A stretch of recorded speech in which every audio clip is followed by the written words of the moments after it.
tunajiingiza kwa darkness. Na niko hapa hivi leo, hata sijui niwaambieni, sitaki kuingia too much before niwaintroduce here. Finally, Soli, our nigga is here. This nigga was in there last Friday. I was there last Friday, bwana. Boss. Wewe umerun show in absentia. You are here in body, but Oh, I wasn't here. you are here. Oh, yeah, it was the other show that I did alone. Hey, boss. Yeah, it's okay, it's okay. Tuko hapa hivi na mwenye amebonga ni Soli. Soli, introduce your fucking Hey, self. what's up, what's And up? how's your week? Soli hapa, Solinski. Tumekuwa poa, wiki imekuwa, si unajua ile, staying low, running in a zigzag line. Usishikwe na Wacha nisingilie, lakini na mvua akina isikupate. Zakayo. Usipatwe na akina Zakayo. Tuseme hivyo. But you've been good though. I've been good. My guy, what's up?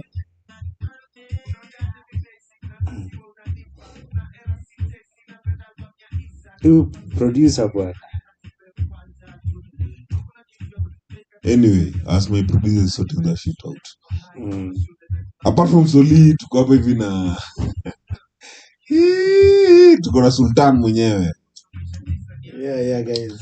Sultan uko aje? Yeah, I'm good. It's nice to be here again. Anyway, as my producer is sorting that shit out. Go ahead, The bro. week has been nice. Mvua tumebarikiwa. We are back to life again. But guys, it's dark zone. 420 guys, strip down. Uko ready kuingia dark. Niko down kabisa. Niko hapa na Big Man Diesel na Mr. Soli. Wacha tuangalie Diesel. Nataka kuintroduce hapa hivi kwa dark. Ameanza kubulge mapema. We'll make it. I don't know introduce. So I was to talk about it today, but I didn't have enough time to unleash it. So the topic today is interaction. Interaction. A very simple topic, but nataka tuingie dark in it. Here is where I'm coming from with the interaction. Tushajua, tumekuwa tukiambiana si wote kila time. Marriages don't make sense. Apart from Sultan anaona zina make sense. Kwa si wengine tunaona zi make sense. But hiyo si solution. Marriages zinaendelea. Kuambia watu hawafai kuoana si solution. Ni watu wanaoana. So tuende kwa solution. Solution ni what interaction should we have? We as parents, you as a parent, what interaction would you want on your own child?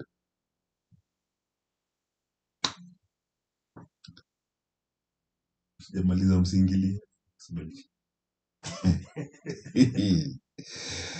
So I was thinking, this is me thinking.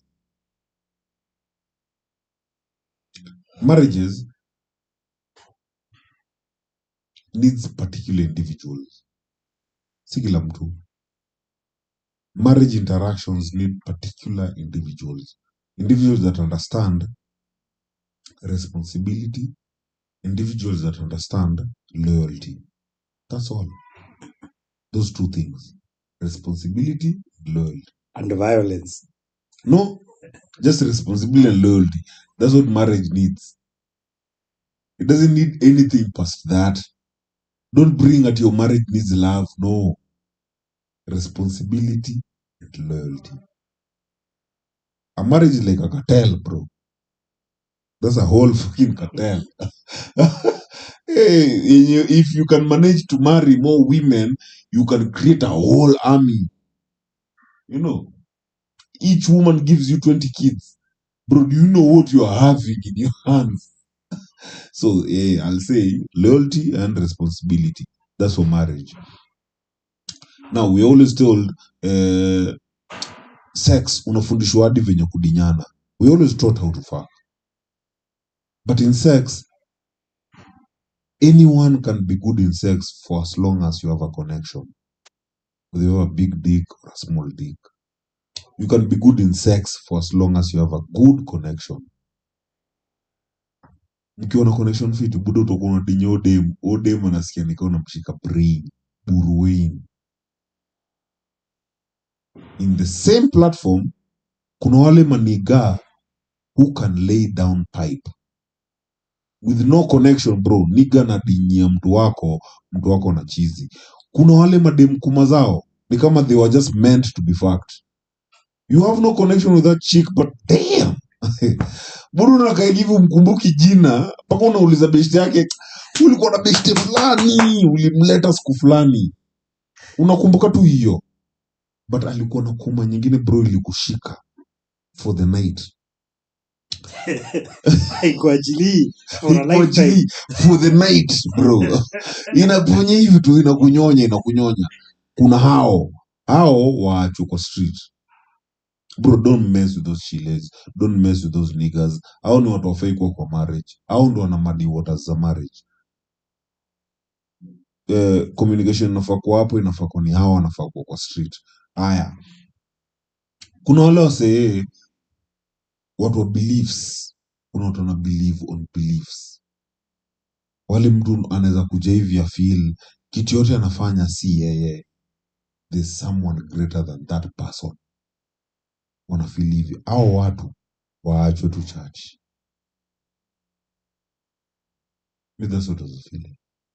Interactions tunafaa kuzi break down right now. Let's not mix up interactions. Me, I'm done mixing up interactions. Ndo kuja niambie, in a marriage I'm like,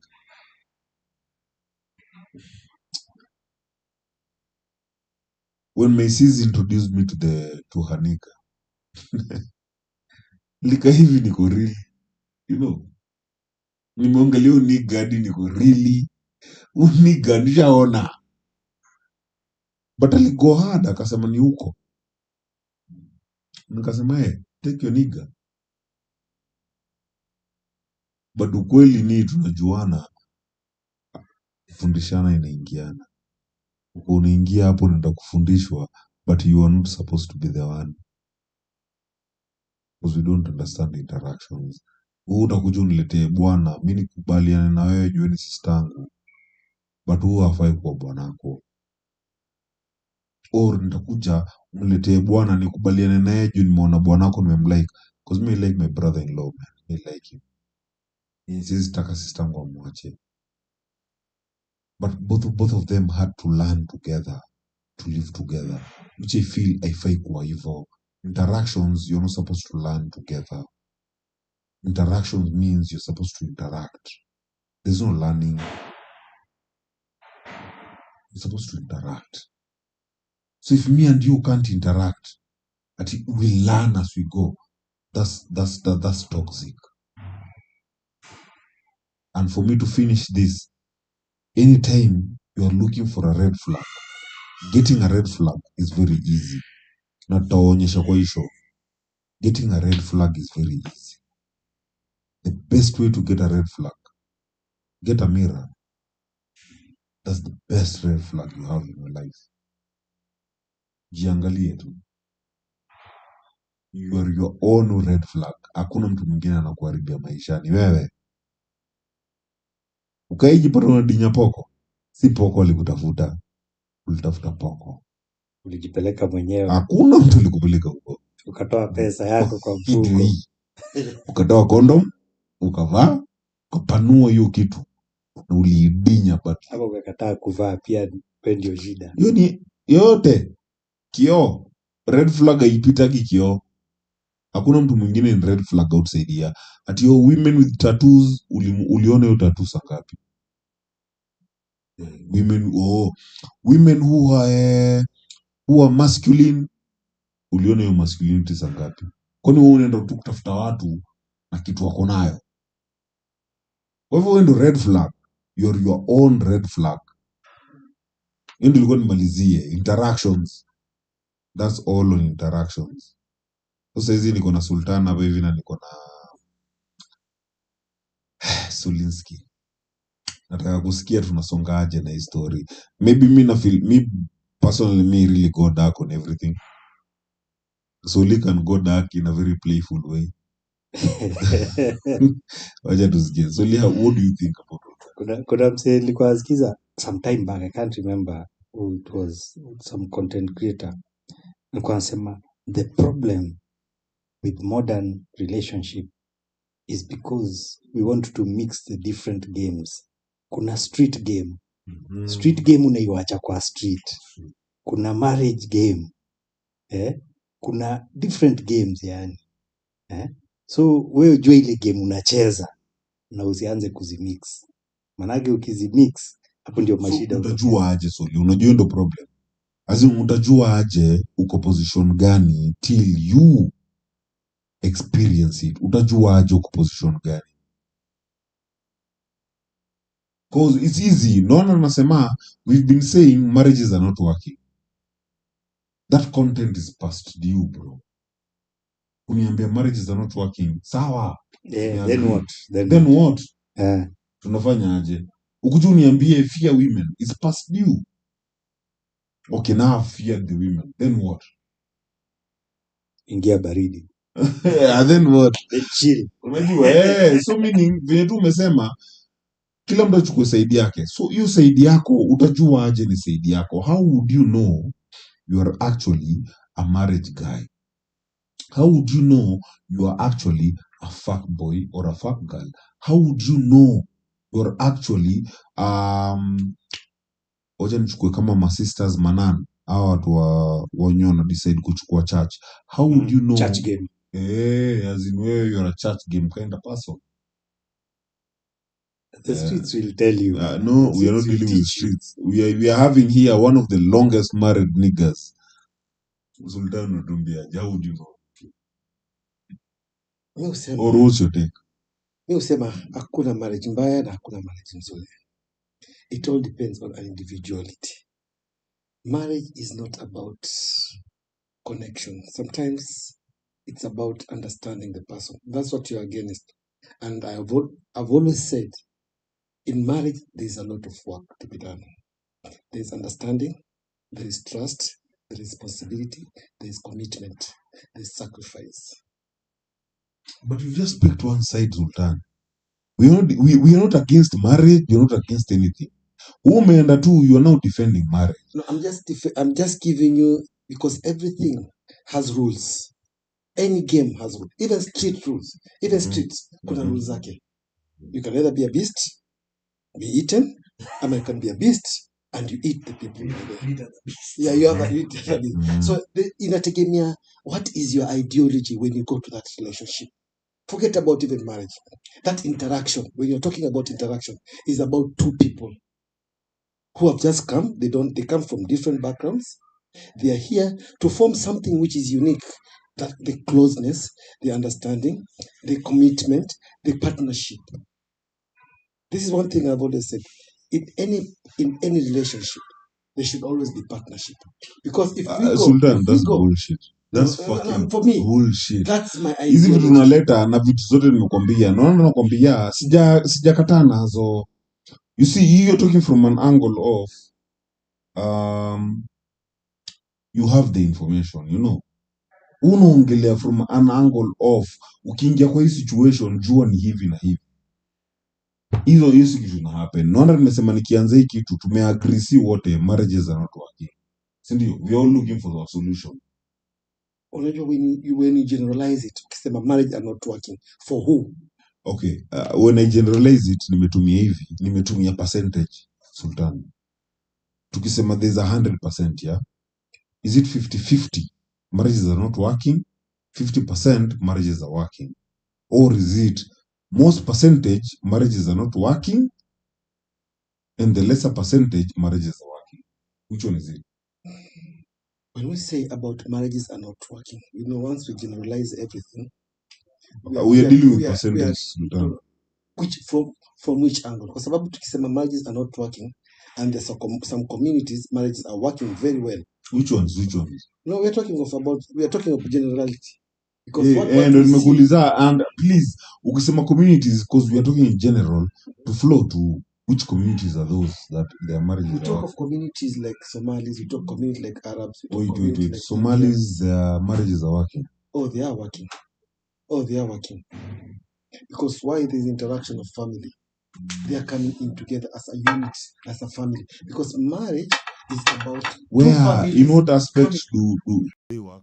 No, that's what I'm saying. Marriage Niambie do, what aspect do marriages work in the Somalis? because me, I interact with so many married people. So this is a personal thing. Yeah, it is a personal. That's what I'm saying. It all depends on how you guys have been brought up, how you view marriage from your family background, from your community. How are they interacting? Now, because now we go to the urban where we see a lot of this, which is happening, divorce rate. Why is the divorce rate is too high? Because people are trying to do things which are not guided by that relationship.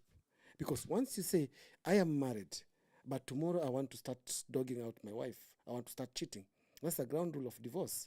When I say, I don't want to commit, I don't want to look after my family, that's a sign of divorce. When I go and then I look at this woman and I just step on this woman, I don't give her right to make a decision in that household. You are the man, because now I see about these people about talking of masculinity.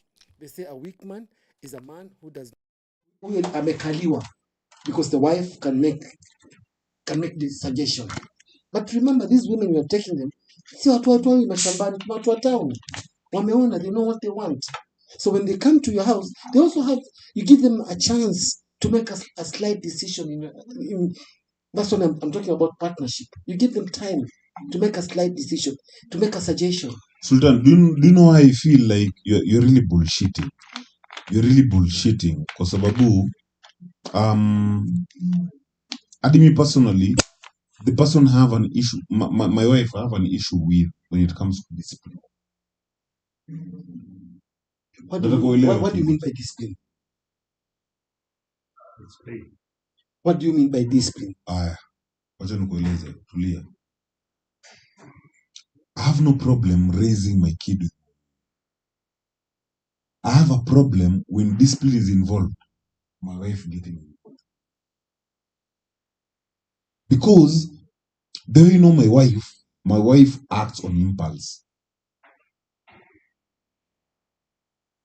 Wife wangu anaweza kasirika, Sultan, ataacha kupunish mtoi wake juu ya mistake amefanya. Ikuwe na mpunish juu ya venye amekasirika.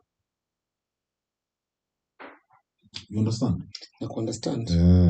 Now, on that, I'll employ discipline than I'm countering what she's doing.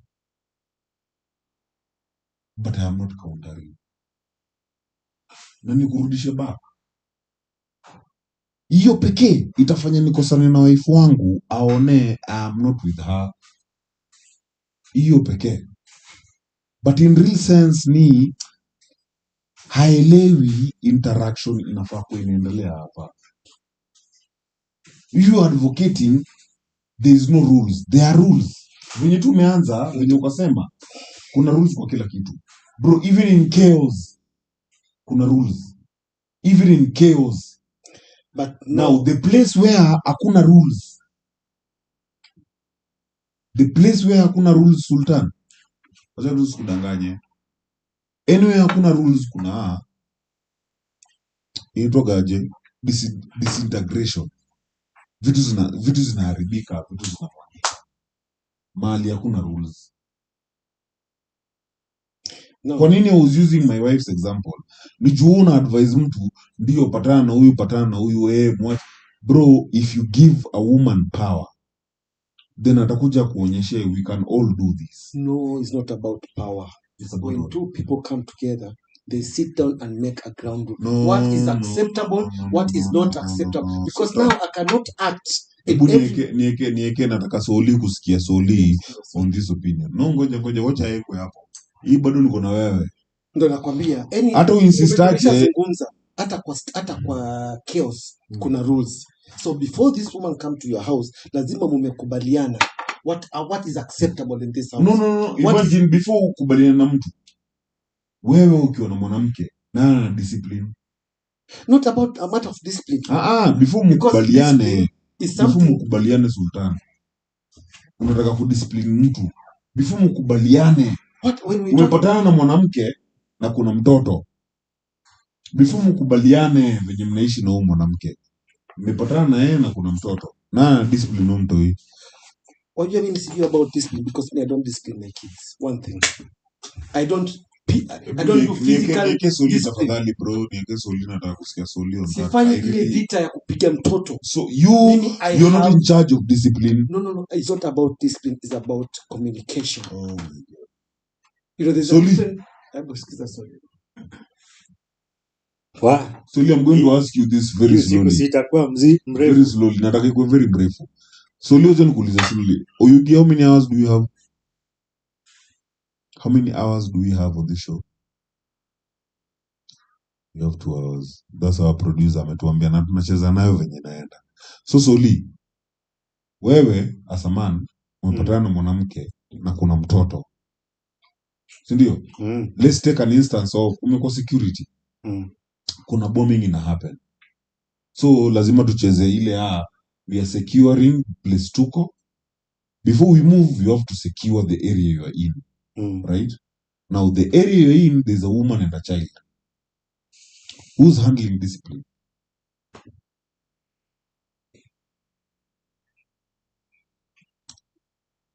Discipline ya mtoto or in the family generally.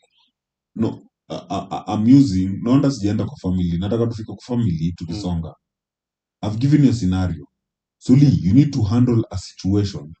So ya mtoto, honestly, I think any parent can handle it. Discipline ya mtoto, okay? Disciplinary. Lakini pia unasoma mtu because hata mimi niko na the same problem yako where wife ana react. Sasa inakuwa it's out of anger. Ile ana discipline mtoi. So for some time mimi nilimsimamisha nikamwambia hapana. Mimi nitakuwa na deal na watoi mambo ya discipline. Lakini kuna wengine pia kuna wanawake wengine wanajua kudiscipline watoi. But then me I understand discipline. You say we talk about bringing about discipline. It's a process. Si kuchapa tu mtoto. So hapo ndio mali nakubaliana na Sultan. Kuna process ya bring about discipline. Na hiyo ndio watu wengi. Unajua mjanijibu. Mimi hata kuna mali nimeargue na Sultan. What discipline is? Swali yako ilikuwa. Mimi tu nimesema. Wewe ni mwanamume. Ndio. Mko in a situation. Ndio. Wewe ni mwanamume, kuna mwanamke na kuna mtoto. The buck stops with you as a man. Who's doing the discipline? The buck stops with you as a man. So meaning the woman is not supposed, by the time unaachia mwanamke ingie kwa discipline, ni wewe kama mwanamume ulifail on discipline. Ama ulidelegate. You can't delegate discipline. You can delegate. Soli, why I insist you can't do that? This is how I'm using discipline. Army has the best discipline. Army has the best discipline in any social setting. Zindio. Any social setting. Army has the best discipline. Yes. Does Army delegate? Yes, the discipline is delegated down the chain of command. No. So bro, niko hapa as a captain. Whenever shit is tumepatana si wote. Tunakuja tunaambiana, oh, let me delegate to you, mimi nimechoka sahi. Ama inakuwa gani, who's the captain? I'm the one. What do we do? Sindio? Ainaga ati I'm delegating to you, you think, bro, for as long as you can talk, you are here. Bro, you're standing. What do we do? Sindio? Ainaga kudelegate. Hii kudelegate ni compromise tunaleta based on positions tumejipata. But in reality is wanawake. Wanawake wako allowed to be emotional. They are allowed to equip their emotional side. They are allowed to do that. But when it comes to discipline, they are not allowed to. Mimi hapo sikubaliani na wewe. Kuna kitu you are not understanding. Hata wa army wakiwa training, they are told these are the ground rules. This you are not supposed to do. If you do this, these are the repercussions. When you come to this institution, all the ground rules have been made. You don't come with your rules. Even the captain follows a certain rules. Even the major, everybody is a chain of command. So everybody knows their position and what to do and what not to do. So if a junior officer misbehaves, goes against the rule, then that's where the punishment comes in. So when I told you, when the interaction comes in, there must be a ground rules. So when the kids, when So you who's the interact, leader? so when Hiyo you ndo chenye interact, no, nauliza. wacha nikueleze. Okay, When nimekupata. you're interacting with the kids, you are telling them in this house, ABCD cannot happen in my watch. So who's creating the So ground rules? your wife is not supposed to object on that Ah, because who's the rules have kaka, already been. kaka, who's creating the ground rules? Boy, this is the interaction. We're talking of Yes, interaction. yes. So I'm We asking are who's talking of two creating. human beings who come from different backgrounds. So hao ile wanapatana wana create ground rules. Wanna create ground rules. So meaning the Because discipline, it West depends on Tokana, two people. it depends on the two people. Because now the kid misbehave, he knows he has gone out of line. So Soli unakubaliana na hiyo? Mi hapo I think mwanaume ndio create ground rules. Unasema sasa kwa hii nyumba yangu these are the ground rules. So hiyo ndio chenye nilikuwa nauliza. What are we talking on discipline? Because mi sijanyang'anya. Unajua Sultan wewe unaona ni kama nimenyang'anya mwanamke power yake. That's what I'm saying. No, hakuna mwanamke amenyang'anywa. Huyu mwanamke sasa yenye anakuja. Who is creating this standard ya rules? She's the man. Is the man. So by the time tunaongelea mi saizi tufungwe. Sultan unaona tuko wanaume hapa hivi. Hii mlango ifungwe. Sisi kama wanaume lazima tutafute leader mwenye tunafuata. Kweli uongo? That's true. Nataka hapa before tusonge tukue ni nani anatutoa hapa. Lakini mmepangana. Lakini mmekubaliana. Huh? This is what is supposed to happen. Hata kama mna leader. Ngoja Kwa sababu we cannot follow somebody blindly. That's true. Mhm. But ni nani anatutoa hapa? So agree. Mtakubaliana, mtachagua one person. Na Una- ukiwa na Unaona the mademu person who is stronger in that group. ukiwa What's na the best ideas? ukiwa na demu wako Mhm. na mnaongelea discipline. Mtapanganaje? Mimi unamwambia mimi in my house, utakuja kwa my house when you are drunk. So mimi ni in charge. Hii ni nini unaogopa kusema? Mbona unaleta hii party ya kumix? Cause mimi Kwa sielewi sababu interaction. kuna vitu, because we come from different backgrounds. Ndio kitu nakueleza. Huyu atakuja na tabia yake. Kuna there are some things that's what I'm telling you, sacrifice comes in. Kukubaliana, kwa sababu utakuta there are some things, tabia zingine mtu hawezi badilika because somebody's nature will always be the same. Sultan, Huwezi sina badilisha shida mtu. za tabia zako. Sina shida. Iko shida kwa sababu there are some things you cannot stand. When a woman, No, as in no. I have a problem with a woman being a woman. I have a problem with a woman trying to initiate discipline. but the disciplines, women do discipline a lot because remember, there are a lot of guys Give who me a work. scenario. Remember, there are so many guys who work out of town. Give me a scenario. I'm giving you a simple scenario. Maybe you're working out of town, and most of the interaction is your wife who is bringing up those kids. So he'll not wait for you, Paka, you come over the weekend to come and discipline this kid. He has to take action there and then when the kid misbehave. So let's use that to send them badly. Mhm. We have scenarios where women have taken charge of discipline. Yes, Sindio? a lot of time. Yeah. In fact, let's take the most common scenario, of Mungiki. Let's take the most common scenario where women took yenye si tunajua Gani hiyo tena? ya Mungiki. Mungiki aje sasa? Natumia Mungiki ile si Mungiki ya sahi. Yeah, those who fought for independence. Venye tulieko tukaambiwa. Mau poleni. Poleni. Yeah. So let's use something yenye si wote tunaweza relate to. Mau, the women had to take the disciplines, ndio? The women had to. Mau iko wapi? Where do we have issues on men? In our country. In discipline, that's central still. So we have a scenario we can use. We let the women take charge of discipline.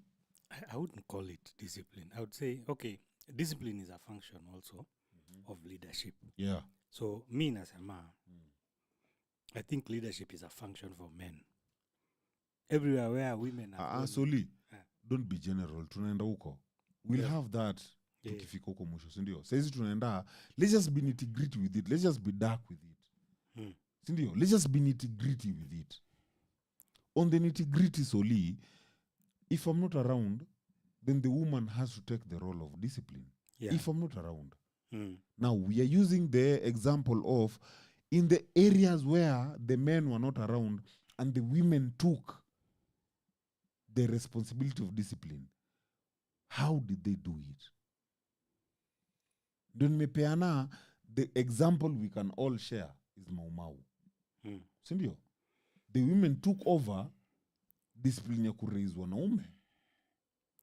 Lakini hiyo story ya Mau Mau inaenda further back to Wangua Makere huko, ule alikuwa the woman chief. Tuende tu hadi huko mahali kokote. Mi tunani nataka tuende tu ile mahali ya nipatieni community yenye iliacha wanaume na wanaume wao wakakuwa weak. Kenya Iliacha wanaume in charge. hapana, wanaume Nipatie mahali community iliacha wanaume in charge, then wanaume wao wakakuwa weak. There was a time I was watching, na hii sitaki kuchukuliwa in any bad way. I'm always dark as fuck. I was watching some kuna mjamaa alikuwa anaitwa nani from Lamu, some sheikh in Lamu alikuwa anaitwa ni Road ama ni Alirogo.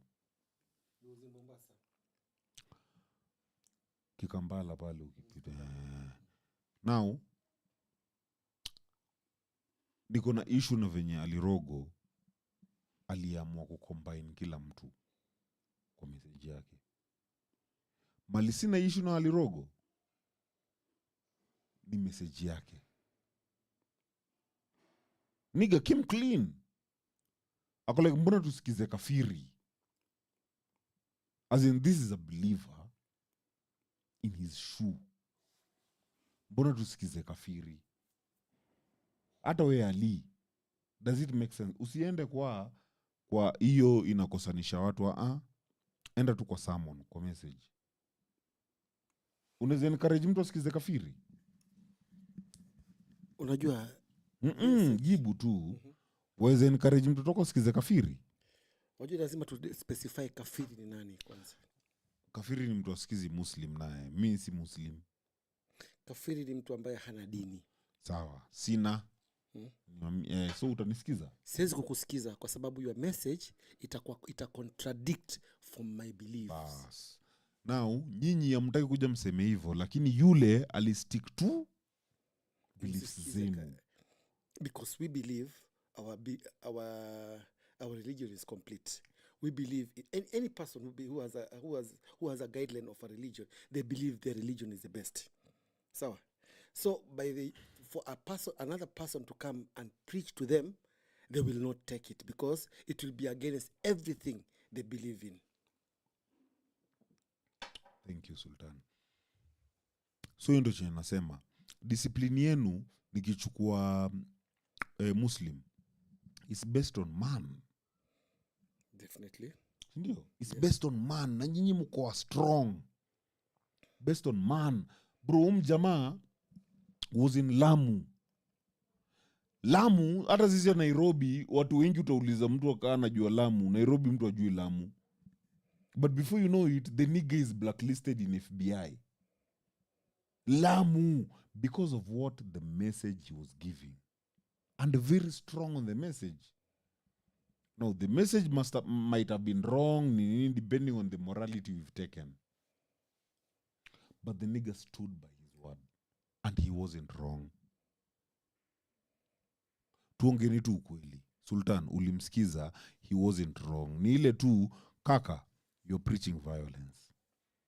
That's true. But hudanganyi. Chenye unasema nayo, hudanganyi. Islamu ni silaha.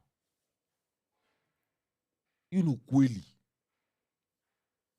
If you are against Islam, bro, you are eliminated.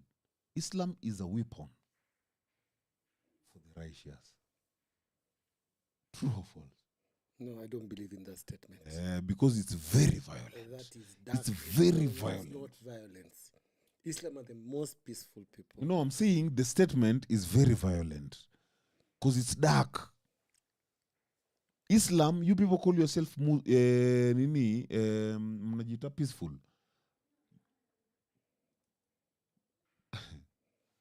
When did we realize you can actually fuck a Muslim woman? Kama si juzi tu.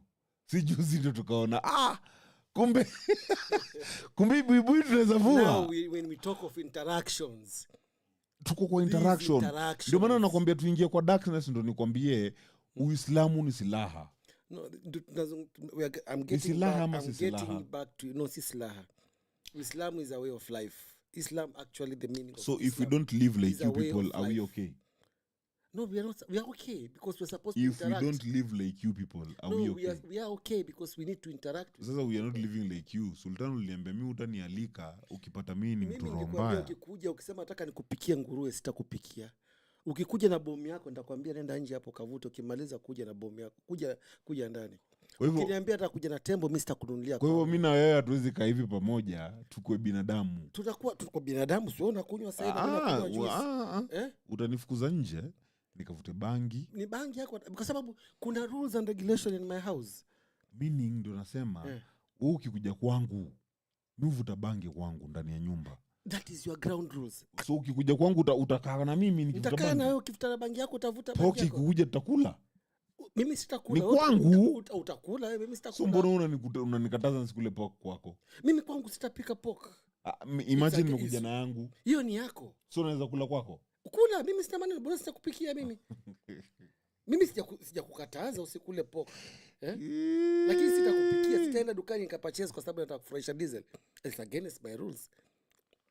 So when we talk about rules in somebody's house, kila house it has its own rules. No, not killer house. Kila house has Sultan, its own rules. not every house has its own rules. That's a lie. That's what we want it to be. We want every house to have its own rules, but that's not true. Every house is governed first of all by religion, then the government, then the husband. Tuanze na religion. Hii nyumba tukisema hii nyumba ni ya kuomba. Ukiingia lazima uombe. Bro, it doesn't matter chenye unataka kusema. Hata ulete rules gani. Religion imesema lazima tuombe ndio tuingie kwa hii nyumba. Twende chini hiyo ni government. Nataka kueleza mali wewe una come in, you're coming in as a peasant uko chini.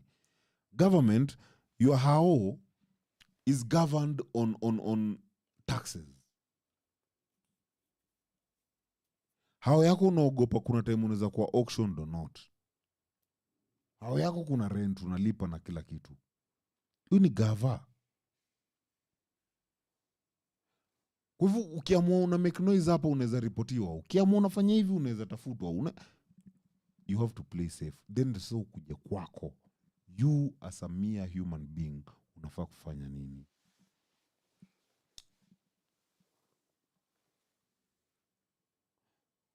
Sijui kwa unanipata Sultan.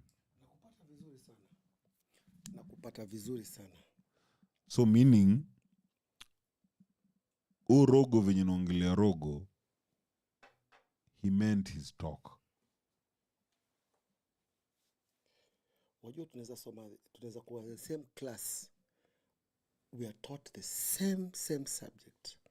But vile utakavyoshika, mimi nitakavyoshika, na Solia atakavyoshika, it will all be different. It is. Ya, sijakataa. So nikuulize swali. Hii sahani ni kala. Hiyo ni white. Si ndio? Yes. Si wote tunaona ni Tumeona white. ni sahani, but you know, these are verbal words. I know it doesn't matter tumeenda kama tumeenda different classes nini. An item. I'm talking of somebody telling you verbally, this is a message I'm giving to you. Remember, the same message can be taught by one person. But wale followers wataichukulia different, translate differently. Sichezi na message Sultan, mimi nacheza na I've talked to Soli. Soli is a spiritual guy. Yes, I Sindio? understand. Yes. I've talked to him, he's a spiritual guy for real. Ni mjama tunazoongea hadi saa zingine niambie uko sure unataka tuende huku, niko twende. And Soli will take me slowly on his spiritual journey. but solely in hiyo spiritual journey yake yote haizi nichenjia colors. Hata fika mahali aniambie there's a white flame that will come on you, where is it? Hata ifika nidanganye hivyo, atakuwa there's a position you have to read, you have to reach for you to comprehend things like this. That's a conversation we can have. But you coming and telling me with certainty God is white, or you know what, there is a God with certainty. Oyo kuna kitu moja Diesel hujani understand bado. Please pushes make you. me understand. Nobody pushes you to follow a certain line in life. That's why we are all given a free spirit. We are given a choice. Actually, in life. Actually, your environment pushes you to choose a belief. Sultan, if I was born with non-believers, I would have thought different. If you're born with believers, you think like believers. If you're born with non-believers, you think like non-believers. Mwezi niambie mtoi akona free will. You have to raise a kid, Sultan. You have to raise a kid. That kid will grow on your principles, not free will. Zamani, it used to happen that way because we were brainwashed. On free will. We were brainwashed when we were being nurtured, when we were growing up. So we could always relate from what our parents were teaching us and the people around us. Then remember that people had to go out of their cocoon. They had to be taken to boarding. They had interaction there. From boarding, they went to university. Their mind is open now. Now they can make their own choice where they want to follow, where they want to follow. If they were brainwashed properly, this person will always stick to what he was taught. But the ones who want to venture, they want to find out for themselves. That's why you find they go astray. They'll stop following what they were taught. Then now they will start researching from their own. Now that's where the free spirit comes in. Because now you have a choice. So someone is not allowed to venture. Oh, you are allowed to venture. So if I venture and realize I don't want this, so I'm a bad person. No, that's the free will comes in now. No, that's why the way the free will comes in. But the free will comes in at my cost. No, it's not a cost. Okay, now, right now, I don't believe in God. Why am I going to hell? No, you see, that's your choice now. So, bro, you've told me I have a free will. Yes, you have a free will. I don't believe in God. Why am I going to hell? Because now those are the rules and regulations which so there's no free will. There is a free will. There's a lot of free will. But I've decided I don't believe in you. So if there's a free will, suniache naenda na free will yangu. Mimi nimekuacha because that's your choice. So nimechagua, mbona wewe wanifanya niende hell, na hiyo hell inaraniwa na nani? Inaraniwa na mtu mwenye ungeua. If you knew this person would have poisoned your people, would have killed that person. Who Satan. Who would have killed? God would have killed Satan. But they gave him a chance. That chance, he's sick. Nika kuniambia naanzisha business, Sultan. He's going dark now. Naanzisha business. Twende tu pole pole. Naanzisha business. Nimeanzisha business. Najua issue ya business yangu ni mwanamke. Naeka huyu mwanamke kwa hiyo business. Ndio na run hiyo business. Alafu niambia watu, cheki. Hii business yangu ni free will. Kuja tu. Ukianguka distraction ya huyu mwanamke, shauri yako. Na yet, I know, nikitoa huyu mwanamke, I'm going to get maximum from these people working for me. But no, nataka nikiwa mwanamke so that I can hold this man hostage. With free will there. Nisaidieni sote. Nisaidieni. Because Sultan akubali ati olden days ndio ilikuwa inatufanya tufuate madini zetu. New days hii watu wengi hawaendi church. New day sahii wenye wanaenda ni watu wazee. So hii new day bado wanaishi old way. Ni kama unaonanga zile safari ants vile zinaendanga zikifuatana msafara, alafu unaona tu zikipita, lakini unajua mali zinaenda kuna rive hapo, zitabebwa zote, ama kuna barabara zitakanyagwa zikufe. Hizo haziwezi ona, hizo tu zinaona ziko sawa. Lakini kwa nini wewe unaweza ona? Because maybe you're taller, unaweza ona mbali, yeah, you're higher, at least vision yako iko higher. Ni kama pia vile masoldiers wanaenda war, alafu kuna drone ina monitor. Sasa mse wa drone controller anaweza washow hiyo mlima, kateni pande ya left juu ya kuna ma enemies hapa wanakuja, because it's at a higher elevation. Inaweza ona. Watu husema all knowledge comes in degrees, yeah. So inategemea degree yako ni gani. Kama degree yako iko low, kuna vitu huwezi ona, but as you progress your degree, when you get to a higher degree, you can see things that other people can't see, si ndio? Ni kama unaona mtoto anacheza, alafu mtoi anaanza kukimbia. Ye mtoi anacheza tu, lakini una mali anakimbia pale, kuna well, kuna kishimo, si ndio? Kuna shimo, huyu mtoi anakimbia akaanguke kwa hiyo shimo. Huyo mtoto hayuko aware of the danger they are in, but you uko aware of the danger huyo mtoto yuko. Huyu mtoto huwezi anza kumwambia hey, kuna shimo hapo, hata elewa unasema nini. So unaangalia huyu mtoi, unatoa switi unamwambia shika switi toto. Mtoi anaelewa switi ni nini, anakuja kwa sababu yeye anajua switi na anataka switi, unaona?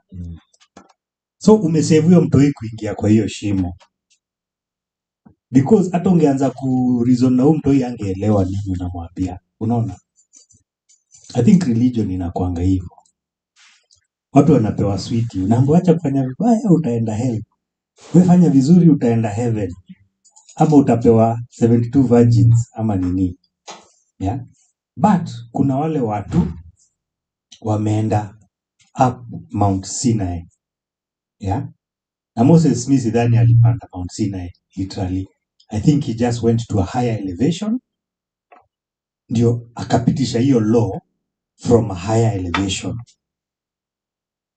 because now yeye, because he had learned from the Egyptians na nini, huyo msee alikuanga ni prince, so of course alipata education poa, so he was able to come up with a law from a very high elevation, akapatia watu.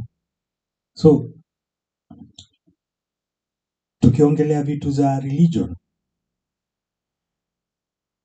unfortunately, na I think hiki nilisema last time, unfortunately the masses were never given religion, they were given dogma. Weamini hii, wale watu weko in rulership ndio wamejiwekea the real religion.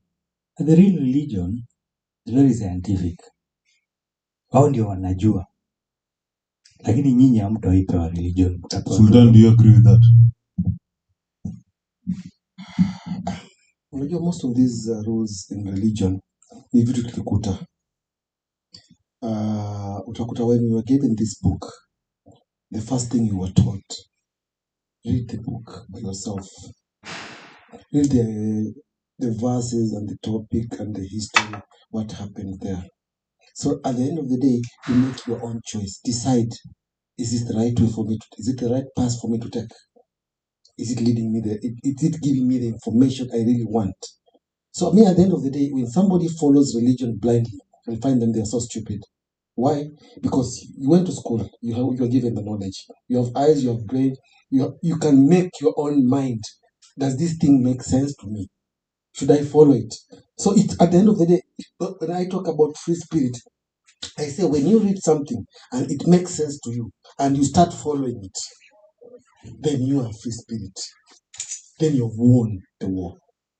But the day when you follow blindly without making concrete decision, not just because somebody brainwashed you, and at the end of the day, when you are given this knowledge, you go to university, you do a lot of reading of books.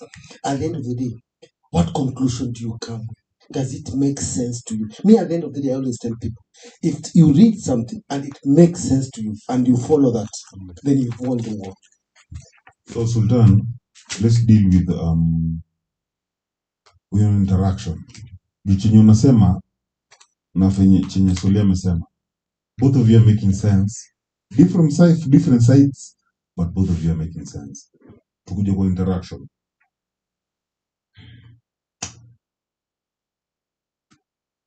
Suli, siku za kwanza tukibonga na wewe. Suli couldn't talk to me. To be honest. Suli thought I was so shallow. And this is me reading it analytically from my psychological point of experience.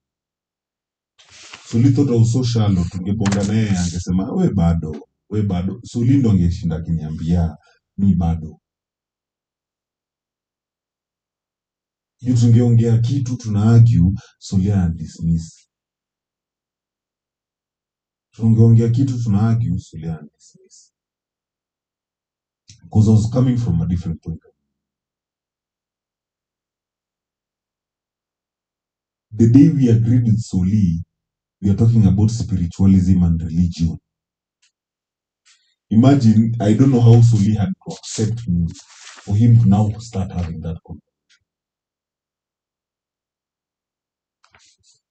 But sikuwa nimempatia hiyo side ya hakuwa anajua mimi niko side gani, whether I'm religious, whether I'm against God, whether I believe in God, as in hakuwa anajua niko side gani. Haya, Sultan tukapatana na wewe, tulipatana naye on the sense, nataka nikupatie essence ya tukiongelea interaction, nataka tuelewe tunaongelea nini. Hata nyinyi mkiinteract na watu wenu, una-interact aje. Sultan mpaka wa leo haamini married. Wallahi. You just take my word, right? But I met your wife. Anaona yuko video yuko married.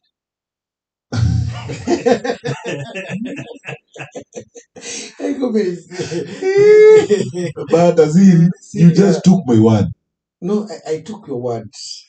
But the way you were talking, you were so much against marriage. Ukakuja ukapatana na wife wangu. Ikabidi umeanza kuni-accept by the way kunaweza kuwa na marriage different. Sika yako. It was weird. Yeah, it was different. Yes, kunaweza kuwa na kitu different yenye sika yako. So ndo chenye mimi nasema interaction yenye ina happen sahi. Unaona hizi vitu mnasema? I started with my whatever I was thinking, ongela chenye mna think. Kila mtu ameongela chenye ana think. Interaction tuna go henceforth. Ni interaction gani tunapiga? Ndo pale when I was telling you, each household has its own rules. Usimpatie household. Nakwambia each household. Wacha nikupatie example. Yeah. Example moja. Uyugi, our producer. Sindio? If you don't know Uyugi, you'll think Uyugi is against marriage. You'll think Uyugi is against the interaction of a man and a woman. Sindio? Still you get kujua Uyugi, una realize Uyugi has an interaction of a man and a woman. So question is, what interaction is needed in our new generation?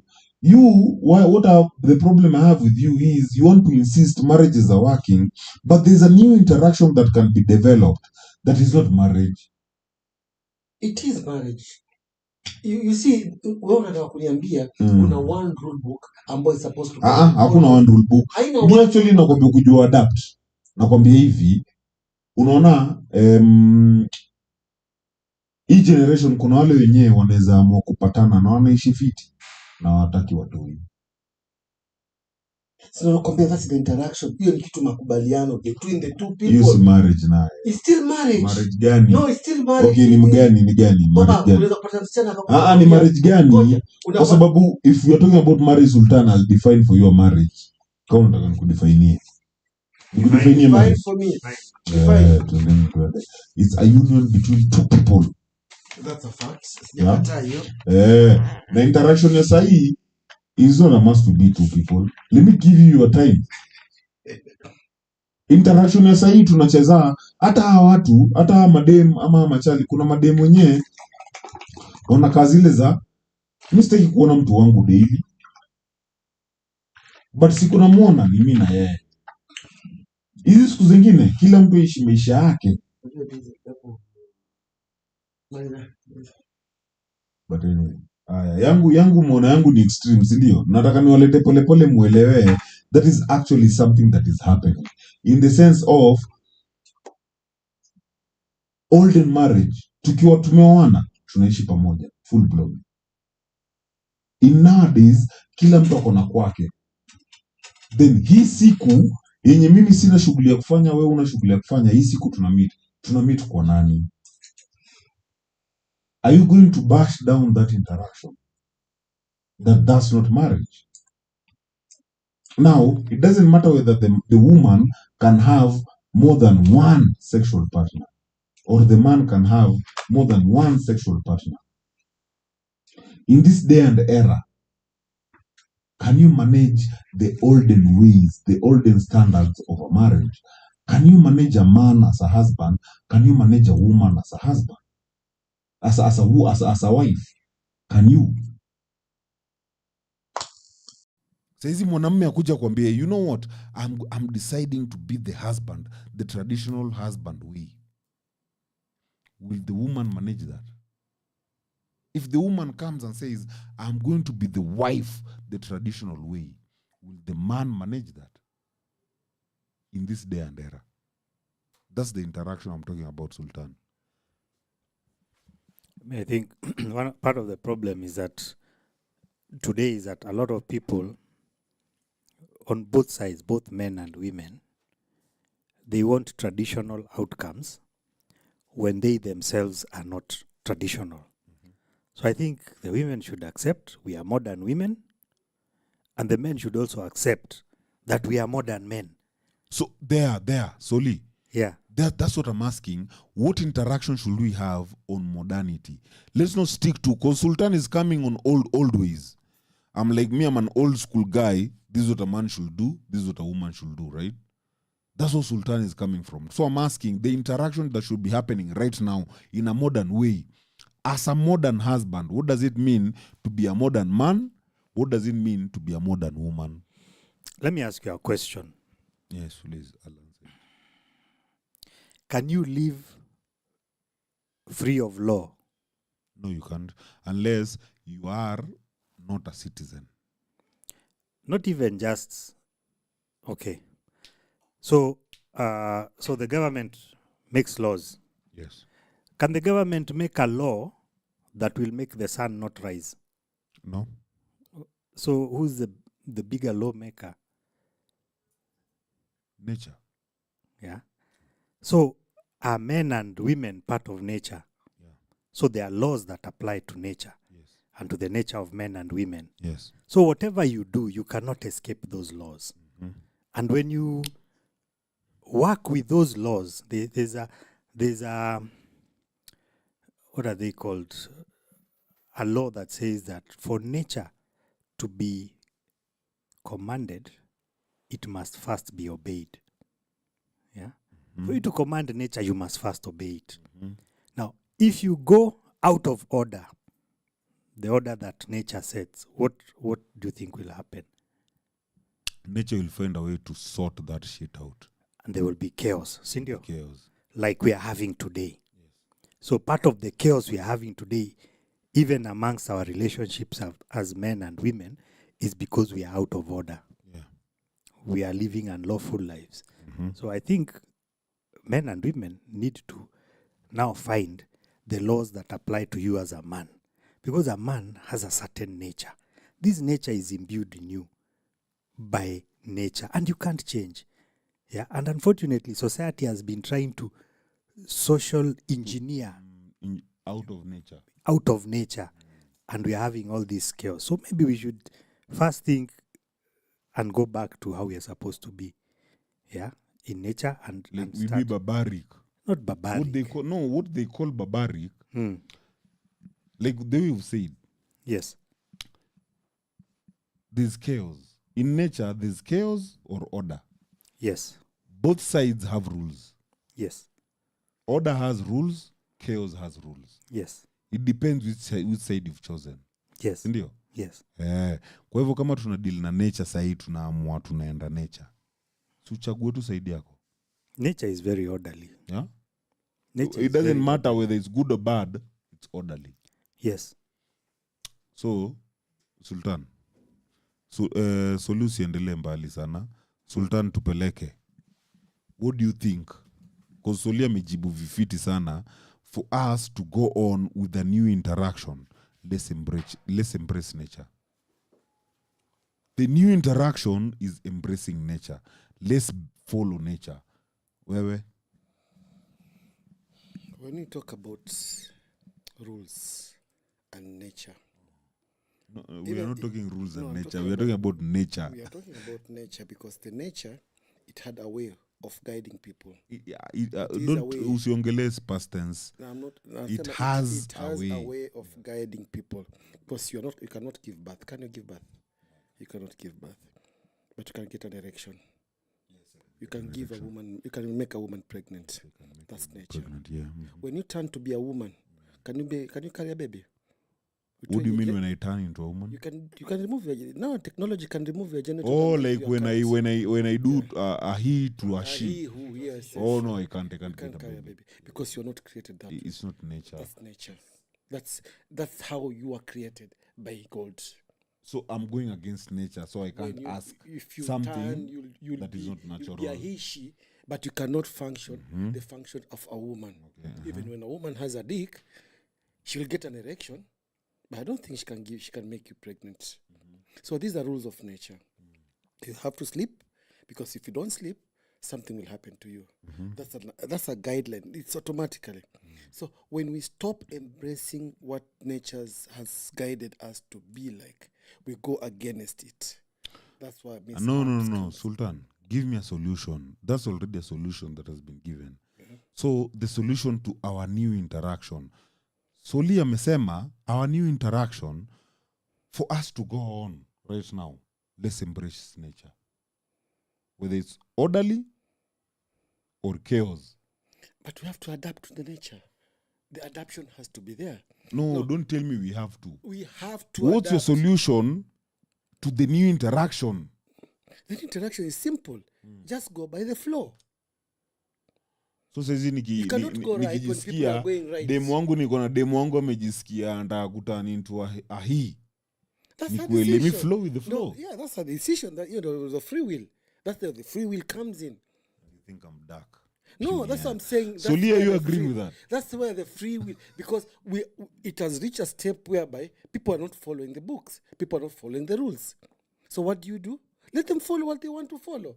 At the end of the day, it's all about them because the information is out there. Are they following the information? No. They want to follow their own way. Because the rules and guidelines for the marriage institution were stated very well for the two people how to interact, how to bring up a happy family. No. They were there. Ushajibu fiti. Usilete tena rules na nini na nini. Wewe umesema to flow na flow. Ndio That's nimekuambia, the new people were solution. going against the rules. When they immediately, all this is happening because people are fighting the rules. And you see everywhere. Which rules? Whose The rules? guideline. No, they're not You are nature's. you are They're not religious. nature's. You're not religious. If you did the book. Let's say bullshit. Put a bullshit aside.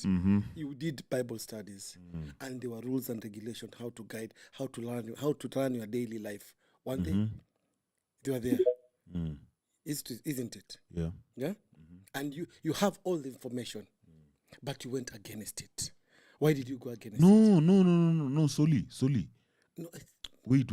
Not Soli. Sultan. I didn't have all the information. I had the information I was given. you had the information which I was was written given. down. You are not you were studying. You are doing Bible studies. Yes. Yes, you so you So you I read. can challenge the person who wrote it down. Do you know I who wrote it can. down? Yes, I know. Yeah, you can ask me which book, and I'll tell you who wrote that book. So you have the information. I have the information. Yeah, but you now- still went against it. No, I went against it in the sense of it doesn't mean now because you write a book, then your book is It the was truth. not me who wrote the book. It is somebody who was given. We call it. Who wrote the Bible? There were a number of disciples. Who had Yes. information. Were they But humans or They not? were humans, but they they had had what? information, From not where? like me and you. No, it's like me and you, bro. No, it's not like me It's and like you. me and you. No, it's not like me and Soli, you. Can you? Soli, I like talking to Sultan. Let me tell you, what I'm telling you is like me and you. We're in a society, we can speak out of norm. Do you know how crazy we sound? Do you know how crazy we sound? But we only sound crazy to this society. 2 generations down the line wakipata video recording zetu, watakuwa these people walikuwa wameona mbele. True or false? Don't you think they'll be more advanced than what we are now? Now for us, we don't know what advance is. What I'm trying to tell you is, Soli, we are actually different. Not Soli. Oh shit. Sultan, we are actually different. Let me give you that example. We are actually different. In which sense? In the sense of our information. Why you are stuck to where you are in is because you feel the olden book is the rule book. You are the reason we are stuck in a timeline. All this chaos is. There's no chaos. There's no There's chaos. a lot of chaos. No, There's a Sultan. lot of misunderstanding. Let me tell you what chaos is. Can I tell you what chaos is? Huh? Let me give you chaos. Do we have chaos? Let me give you We chaos. have a lot of chaos. Ebu, give me one. Give me one that you think is We've chaos. stopped trusting one another. We've become dishonest. Yeah. Let me take you to that. We've become liars. No, let me take you to that. Yeah. Let me take you to that. That's not chaos. It is Then chaos. you don't know what chaos is. You see, Let me take you. Being liars is humanity. Being truthful is humanity. As in, humanity is a balance of good and evil. That's what humanity is, Sultan. Humanity is a mixture of extremes, negative and positive, yin, yang. Humanity, the epitome of humanity, is someone who can balance both the extremes. Most of us, we can't reach here, the balance of both extremes. Most of us are on down here where we are not going to the extremes, but I know where if I go here, I know what I'll do. If I go here, I know what I'll do. So let me balance it down here. That's what humanity is, Sultan. So when you come and tell me someone whose bad is not a human, you are now wrong. You are someone who, if I let you in power, you're going to kill everyone who makes a mistake. True or false? trust me, I'll kill them. See? So meaning Because what you're not a happens- human. Because what happens, I want law and order. No, The you don't reason why want. You don't I know. have to- Now let me tell you what chaos is, Sultan. Chaos is brought about not by many people. Order is brought about by many people. Order, for real. If you enter this house, you find all of us here settled. What will you say? That house is orderly. Yeah? It's orderly. Yes. Now, if you enter here and find us, we are hectic paka uwezi tuongelesha. There's disorder there. No, it's in chaos. There's That house is in chaos. Who will you blame? Who's in charge of that house? Yes, that's true. When the house is orderly, will you say who's in charge of that house? We know there's somebody who's No. Bro, when the house is orderly, those people in that house are actually gentlemen. Those people in that house, order is not individualism. Chaos is individualism. Chaos is not brought about by unity. Order is brought about by unity. Sultan, that's the difference. I want you to understand. Anytime you see chaos, there is a sole proprietor of that chaos.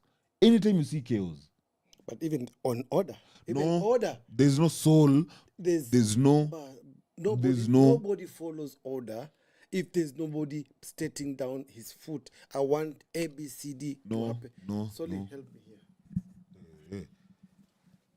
Before Soli talks, let me finish.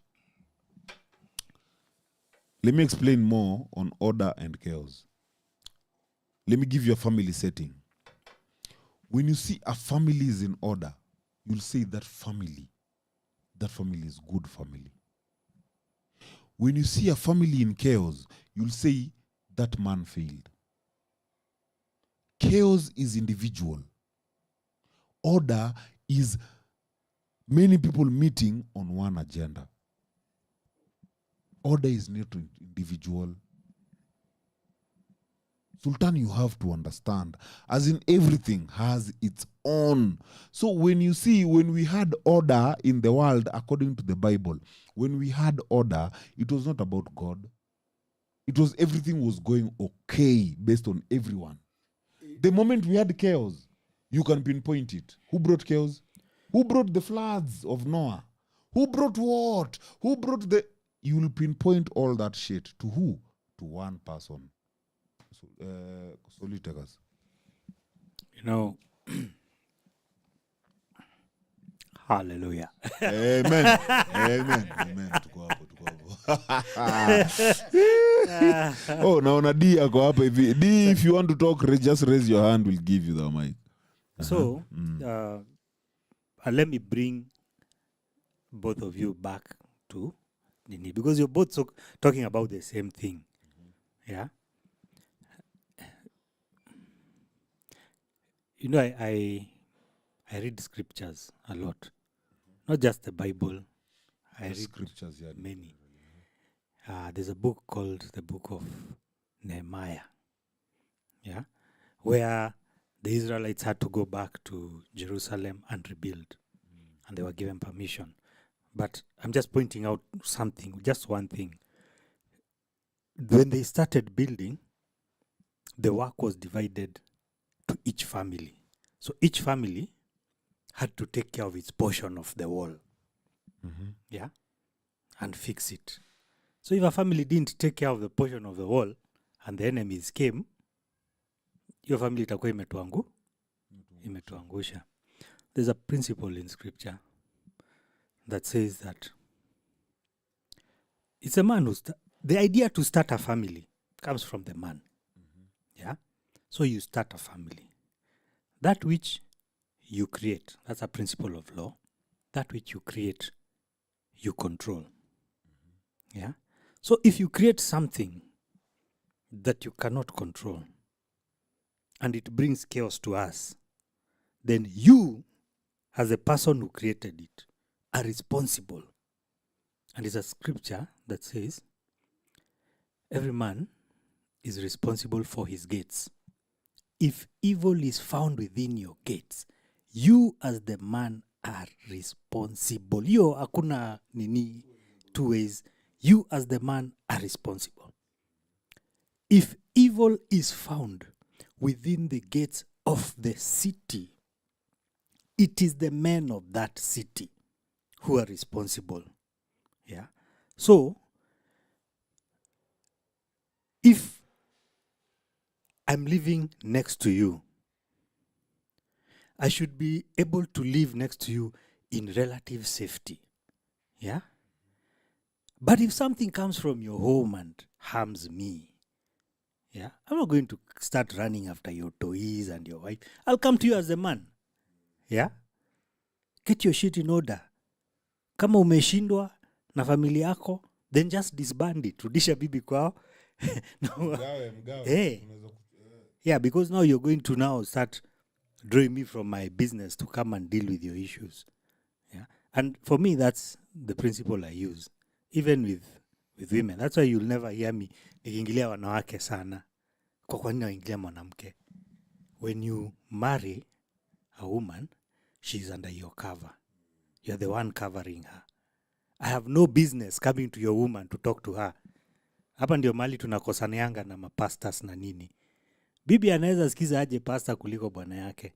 How? Kama bibi yako anasikiza pasta kukuliko, mchukue siku moja, uende naye kwa pasta, uachie pasta huyo bibi. Mwambie bibi nimekuachia kwa sababu wewe ndio anasikiza na mimi anisikizi. And you are justified in doing that. Na hakuna mtu atakata. Sisi tukikaa chini tukiangalia, tutasema if she can't listen to you. So I have no business talking to your daughters. I have no business talking to your nini. Na wako wanakimbia huku. They belong somewhere. So why are we even busy telling them what to do? And also, for the women, don't bring me your sad stories. Ati, sijui nini. He's abusive. I don't care. I really don't want to hear. Take them to your fathers, to your husbands, to your brothers. Don't bring them here on the streets. Huku streets kuna mashida mingi. Msilete mashida yetu. Mashida zenu hapa. Pelekeni mabwana zenu na mababa zenu hizo mashida. Si ndio? Yeah, so I think nitafikisha hapo kwa sasa. Kwa hivyo namaanisha kila mtu abebe mzigo wake mwenyewe. So mimi naweza hivi. What nimeichukua from Soli. Anyone can be philosophical. Wacha tuiweke hivyo. Anyone can be philosophical. If you give me the burden to be responsible of your philosophy, then fall in line into your role. Kaka, mukisema hapa hivi si wote to decide, nani ndio leader, Oyugi ndio leader. Si wote to fall in line. Tukuje tusemee, belief zangu zote nimeziangalia zote. Nimezichallenge zote. Kwa hizo zote zenye nimechallenge, huyu anaweza songesha. Let me not sit back here and say, I still doubt if Oyugi really understands this belief. And yet he's my leader. Why am I doubting my leader? So the problem is the person who's made a choice of the leader. Bro, why are you doubting your followers? The problem is you who's made the choice of your followers. But before I follow any person, No. I have to know what he stands for. Tuanze tu na hapo kwanza, nataka tu to consume hiyo. Sultan, I want us to consume the fact that in every species there's a gender that has to take control. In every species, that's nature. There's no two. Let me put it this way. According to nature, the nature of human beings, because we have a different nature from other beasts or animals, the male is stronger than the female. So kuna vitu zingine naturally, like leadership, like protecting nini, the male will do it. The woman is not going to go to war and protect you. It's you, the man, who will do it. In fact, And the if- woman will be okay with you for as long as you're good. Yes. So if you as the man are the one who does the protection, you are the one with the capacity for violence, yeah, then you will protect yours and your own, sindio? Mm. Then when we come together, We can work together. Yeah. We all together want to protect our weak people. Yes. Bro, I'll be here and tell you, and I'll keep on using our producer because you people are not seeing him. So I'll be here to say, man, the person who can fight, who can start our fighting line is Oyugi. The most competent The amongst most us. competent, mwenye atatupush Yes. ni huyu. lakini lazima uwe umeona strength yake. Si ndio? Ndiyo ndo nature. So now mali tuko ni, why I have a problem with you is you coming and saying partnership between a man and a woman. I'm like, you're comparing two totally different roles. Bro, a boss can't partner with a secretary. A boss can collaborate with a secretary, but they can't partner. First of all, female nature, a woman will always look for someone better than her. Just by the fact that Hypergamy. hypergamy kicks in and that person is better than her. Already there's that differential. Sasa yeye ana deal na wewe because you're better than her. Alafu wewe sasa unakaa chini unasema we are equal. Aje? Babe, you know I'm your How she can see the reality. Yeye anakaa hivi anakuangalia ako wewe nimekushika. But you the man, you're in delusion. Unaona tu mko sawa, you're equal. Lakini yeye akideal na wewe ana deal na wewe because you're better than her. Otherwise anaweza enda tu ashike kamseke kwa hivi hivi tu hapa mtaani. Anini? Leo tumepata Sultan leo. Nilikuwa namtafuta hii interaction. Wacha tulete little D. D. Mr. Diesel, Mr. Yo, Sultan. what's up, man? I hope you guys are good. And your co-host, I don't know his name, but I like that guy. He's a G. Who? So, your co-host. Oh, Soli. That's Soli. Yeah, that guy's the GS guy ever. So I'll tell you one thing. One thing I feel, Mr. Diesel, today you're a puny ass nigga. I'll take it. I'll take it. me. Okay. The reason why I'm saying that is because of one thing. The way you said we need to accept the norm. We need to accept how the modern woman is and the modern man is and all that. That is the problem. Because what is that? The modern woman and the modern man, degeneracy. So you want that chaos, Mr. Diesel. You think, what are we losing? Pros and cons. Think about the pros and cons, okay? Single baby daddies and baby mamas. No. That's not the modern. D, let me tell you, I even said nature has a way to sort itself, right? Now, one time you'll find a forest. The next time you go there, you'll find a lake.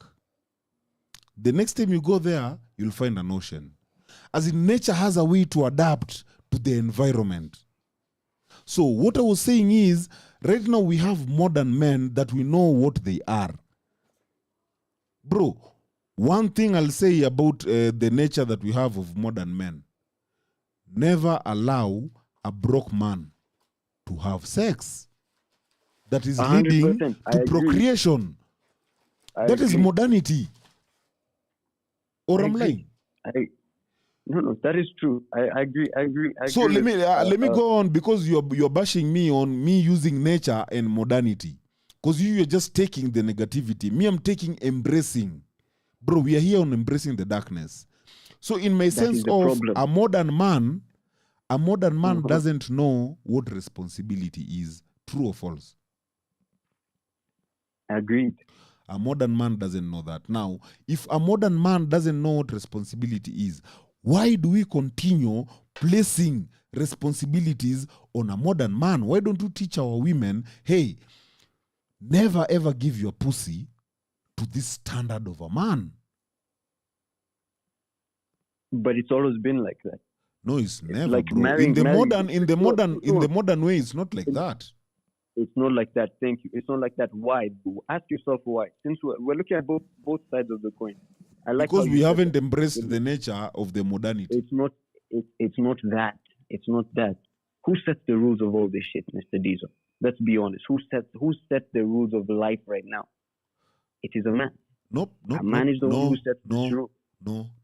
The person who set the rules of where we are right now is the strongest person. Not a man, not a woman. The strongest person in your environment will set the rules. Who's the strongest person in our environment? Right Is it now, a man or a the woman? woman is the strongest person. No. Let me Come tell on. you, okay, I think, thank God we are in a group of married people. Mm. Thank God about that. You've ever been in a situation whereby you're seeing a man, a woman, and kids, right? You've ever been in that Yes. situation a lot of times. And in that situation, most married men will know who's in charge. Most married men, single people won't see it. Single people will judge it based on their traumas. But married men, in fact, I'll see you in shit. I won't need you to ask me shit. I'll come through by myself and tell you, bro, don't worry about it. Don't we do that? Yeah. Yes, because we know when our fellow person is low. We know it. Even in war, you're always told a very good rule: never beat your fellow man when they are down. Even in war. So, I Mr. agree. D, I want you to understand, I'm not saying these things because I'm against the nature. I'm saying these things of us. What I'm saying is, let's embrace the new nature. The new nature right now is, this man is weak in a marriage. That's the new nature. But this man outside the marriage, this man is a beast. That's the new nature. That's the modern man. That's the thing. That's okay. No. That is a lie. That is a lie because of one thing. Let me tell you why. Okay. You see, if the lawful way, then it will be like that. But traditionally, like the way Mr. Sultan is telling you, in our culture, that shit doesn't fucking exist. But we don't have that culture That shit anymore. So which culture are you doesn't. talking about? That's the thing. Now you see, when we start embracing this bullshit of modernity, we lose fucking culture. That's what I'm trying to tell you. And why? Because us as men, who started this shit for promiscuity? It was us as men. We started this shit. No. Then women followed. No. We are the leaders, Mr. Diesel. Let's be honest. Men lead, women follow. Okay, let's go with context. You're saying the men started promiscuity. Let's go with context. Now, it wasn't there till the woman complained. It wasn't there, bro. Till the woman Promiscuity complained. wasn't there till the woman complained. Yes, it was. Bro, in our olden days, if a man wanted a woman, they would come outright, I'm getting another woman. Yes? But not every man could do that. You had to have power. So Not those every men man who could do couldn't do that, who couldn't come out cleanly and say they want to add another woman, those are the mediocrity men that have built our society right now. No. There was no lying wait. before. They never. No. They were used as builders. They're people ahead. That's what I'm saying. A man's biggest enemy is another man. All these rules, Mr. Diesel, us as men set it up. We set it up. You can't tell me the woman is the one who's the one who wrote all these rules for us men to fuck up. It was us. Who are the leaders? Men. Everywhere. Who fucks the most? Men. And yeah, women are allowing this shit. Let's just be honest there. We are the ones who fucked it up. That's what I'm saying. If we accept this modernity, then it's gonna be like that. Chaos will prevail. But if I stand, we'll be like, yo, fuck what this feminists are saying. Fuck all this blue pill, red pill, and whatever. Let's be fucking men and let's be fucking women. This is our roads and this is how we're gonna build society. If we actually did that, then it would grow. But now you're telling me, Mr. Diesel, accept how the modern woman is, accept how the modern women are, the modern women are, and all I can see is degeneracy. How do you expect me to see? And you're saying nature will take its course. It can't. It will just be burning until end of time. Let me tell you, the other Friday we were here with Sultan, yeah? Sultan gave us his pointers na kila kitu till we reached a point we asked him, how did you raise your daughter? Sultan didn't raise his daughter as a wife. Sultan raised his daughter. Ask yourself why. Wait. Sultan raised his daughter as a very strong motherfucker. So Rightfully let so. me take you slowly. Just use that, and I'm not blaming Sultan on it. So last week, there's some buddies of mine who are listening to the show, and by the way, most people always go with Sultan. Most people, bro. Even when I entered Mariam's space, I had to accept. I listened to Sultan, and Sultan was making sense. But Facts. what you people were not getting was, I was coming from a different context, or Soli was coming from a different context, and no one wanted to listen to our context because our context was so raw. Something that had never been tested. Let me continue. So there's a nigga who was telling me why he listened to Sultan. His reason was, even him, he's raising his daughter. Because the world right now is so fucked up, he can't raise his daughter to be submissive. Facts.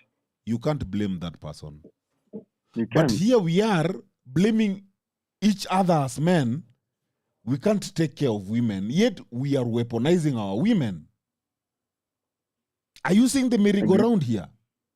That's what I'm saying. It's whose fault? The merry-go-round goes to who? A man. It's a man's fucking fault. Well, Okay, who now weaponized the since woman? we are there, see, now I want to bring you to tell you it's not our fault because now you are blaming your nature. Now, our modernity means is survival. Our modernity, our survival right now is building our women to be strong because our men are not going to stop to be assholes. We men are not going to stop being assholes. That's the nature And right there's the now. problem. There is the problem. That's the nature right now. Let's accept that. That men are assholes, women are strong beings. Now, But then if we accept that Mr. Diesel is the problem, we'll have too many. Let me tell you the difference between you and your co-host. Yeah, the reason why I fuck with your co-host heavy. Yeah, you guys have the same point, wait, but D. he has. Wait. Before you rewind, some asshole here, I don't know. Oh, Yugi, can you slap for us that asshole who's fetching water on the dispenser? You puny ass motherfucker. Okay, go ahead, D. Our producer Yeah, is I'm saying- slapping that motherfucker right now. You were saying? You see the difference. You and Sori have the same exact point to an extent, but what you lack is the humanity and moral values that Mr. Sultan Kumana is trying zako, to kumana tell. zako, Soli at kumana least has zake. that. Nilikujua. So he Wewe has that. nilikujua. Huyu mjamaa, in fact, right now I'm thinking, this is Sultan's son. No. This is Wait. Sultan's Let me son. explain. Let me But go explain ahead, why. I'm listening. Let me explain why. You see, when we accept bullshit like this, Mr. Diesel, when you're telling all this, Go ahead. Sorry. We were laughing. yeah, when you're telling all this men to accept these things and it's in our nature to be degenerate, they will be degenerate all their fucking lives, Mr. No, they Diesel. won't. No. But they will be. They will be. You want to tell me, Mnyamwezi is going to settle with one woman? You want to tell me this nigga listening to you guys is going to settle with one fucking woman? Now and stick be a responsible there. man? Stick there. You are using settling down with one woman as degenerate. No, settling down with more than one woman as degenerate. Yet Muslims are settling down with more than one woman and they're not degenerate. We are marrying. There's a difference. Yes, Marrying bro. and fucking That's about. what I'm talking about. Marrying and Let's fucking define about. interaction. By the time you are settling down with someone, we can call it marriage or we can call it whatever you're calling it, but let's define it. You understand? Okay. Let's define it. What are you doing? As I was saying, in marriage, personally, the way I started it, I said, in marriage, there are those people, even in your peers, who understand responsibility and loyalty. Agreed. Those people are never loyal to a human. They are not responsible to a human. They are always loyal and responsible to a cause. So when you tell your buddies or when you tell someone we are entering a marriage, they are loyal to that marriage. Meaning they are going to do everything in their responsibility to maintain that marriage and keep that marriage. True or false? 100%. Those people are allowed to get married. Now, there are those people who don't understand loyalty or responsibility, but they have one hell of a pussy or one hell of a dick. As in, we all know you can get good sex, but you have to have a connection. Agree. Yeah, but there are people, you don't need no connection, bro. You just place your dick in that pussy and your pussy whipped. As in, there's no connection with that bitch, bruh. You don't even remember her name. She's not even your type. She opens her legs and you just see sunshine. Exactly. Bro, Now, you these see soulless sunshine. people, Now, there are those niggas who are so, bro, you look at a nigga and you're like, how did you cheat on me with that? That nigga knows how to lay pipe, bro. No connection, no nothing. That nigga can lay pipe on your woman. They say all animals are created equal, but some are more equal than others. So, as I was saying, such niggas on interaction, this is modernity I'm using.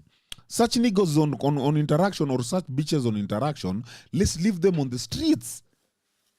Yenye ukiingia streets, jua tu pale unaenda kupata dick fiti na pussy fiti. You ni street. But now the promiscuity. That's These the are- that's promiscuity. fucked up. That's why it comes in. Everything got fucked up No. when people Wait, stopped wait, following Sultan. the rules. Fucked up. When we follow the rules. When we stopped following the rules. No, I'm saying right now when we follow the rules, now we accept that this is going on.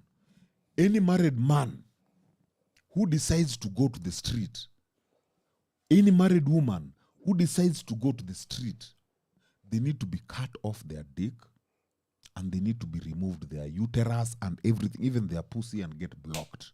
no, if we allow sleeping around. I'm talking we allow about sleeping around, in no one will be married. modernity, let's put more punishment on boundaries so On that married anyone people. can pick their side. Bro, if I want to be a whore, don't judge me. I've decided to be a whore. I'm not going to be married. Meaning you. Yo, If we ever see you no, pregnant. No. Diesel, listen. Death row. Wait, one sec. If we say, okay, we're allowing whores, we're allowing thieves, we're allowing murderers, we're allowing this. Come on, bro. That is degeneracy of the highest fucking order. It's We not, can't bro. allow. What are you saying? Okay, if you allow fucking around, allow thieves, allow rapists, allow pedophiles, allow all these stupid people to do this. Yes. Because you're not seeing one thing, Mr. Diesel. We are losing fucking generation in time. Are you seeing Gen Zs? Are you seeing my generation, Mr. Diesel? Can you even have a conversation with my generation? Yes, I You can can't. have. And my bro was telling me, in fact, he enjoys sex, threesome, more than him just being with a chick. Because when it's a threesome, getting away with that chick, as in, letting her go is very easy rather than just him and the chick. Are you listening to yourself? Let me Wait, let me explain more before you come in. Bro, I'm not telling you that I like it. I don't like it. All I'm telling you is I need to listen. I'm not going to bash my bro and tell him you are wrong. That's not how life is. But that's how his fucking generation wrong, bro. is. Bro, can you imagine? Let me tell you, in our generation, I can assure you, I've been with these guys who are older than me. There's no way, there's no day. None of the guys I'm with here on the seat, none of the guys I'm with the panel, Sultan or Soli, will ever fuck one woman. I want you What to do you mean? understand. Mr. Sultan is with one woman. Mr. Soli, No, I'm I saying, assume, is like probably right now, wrong. we are fucking a woman. There's no day we, as three people here, will ever find ourselves. We've decided we are fucking one woman. Or we want to see each other naked sexually. wait. When you're talking about Right, threesome, yeah. it's him and another dude, and Yes. one chick. Yes. Yeah, agreed. I get it, Yes, yeah. not two chicks. My bro was like, that's easy because once it's done, if the other guy stays longer, him is gone. Then he doesn't trust himself. No, Bro, I'm he does. saying that is He's not fucked up. powerful enough. No, he because is. for a male, No, for them, they are going for sex is coming. no, sex is not about coming. That's the your biggest- generation, bro. No, That's it's your, not that's, about your, you. that's your generation. You Now have I'm to- telling you modernity right now. When you tell a nigga to cuddle me, Bro, I've come. That's why your women play you. Yes, and so if that's the case, Sultan Donakwambia, can you just accept modernity? Because what you're trying to preach is not acceptable. But that is reality. Look, talk to these women and they'll tell you what they want. You don't talk to them. The same women who are giving their pussy to 2 men. Because they are weak. So when a woman, when you lie a pipe properly to a woman will never look to another man, will not even talk to another man. Okay. You know, someone. Mr. Diesel, let me ask you a question, Diesel. Yeah. You remember that day I came to Mr. Andrew? You've said the most funniest thing now. It just reminded me of that conversation. Remember that day I came to Mr. Andrew's space and I asked you guys, is a man addicted to a woman or they're addicted to orgasm? And all you niggas blew your shit out. You were like, what the fuck kind of question is that? And right now you just said sex is for coming. Sex is just for coming. Yo, you'd rather fucking rank your dick off and not... No. Again, D, what you're doing is, in this conversation, Come on, bro. You're personalizing this conversation. Now, me, to be honest with it's you, not let me tell you... It's not no, it's comparing. It's comparing. Let me tell you for a fact, Think about me, what if you you give said. me a woman, D, if you give me a woman, I can guarantee you, you'll no longer be alone on that woman. If you give me your woman, I can guarantee you. Because I'm not only going to fuck your woman. Bro, I'm going to eat her soul out. You're going to perforate her. Bro, I am You're going to a take my fucking time, problem. invest You're in a your problem. woman. I am going to take my time. By the time she's coming to you, bro, the time she'll need to come, she'll have to think of me.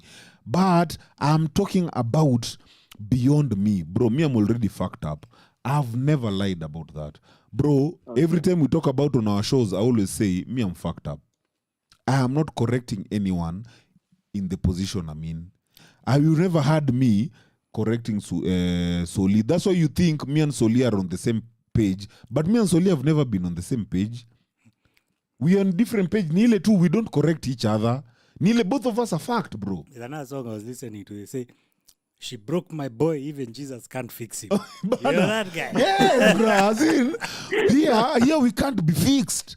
Even Sultan, why I always have a problem with him is he wants to fix us in his standards.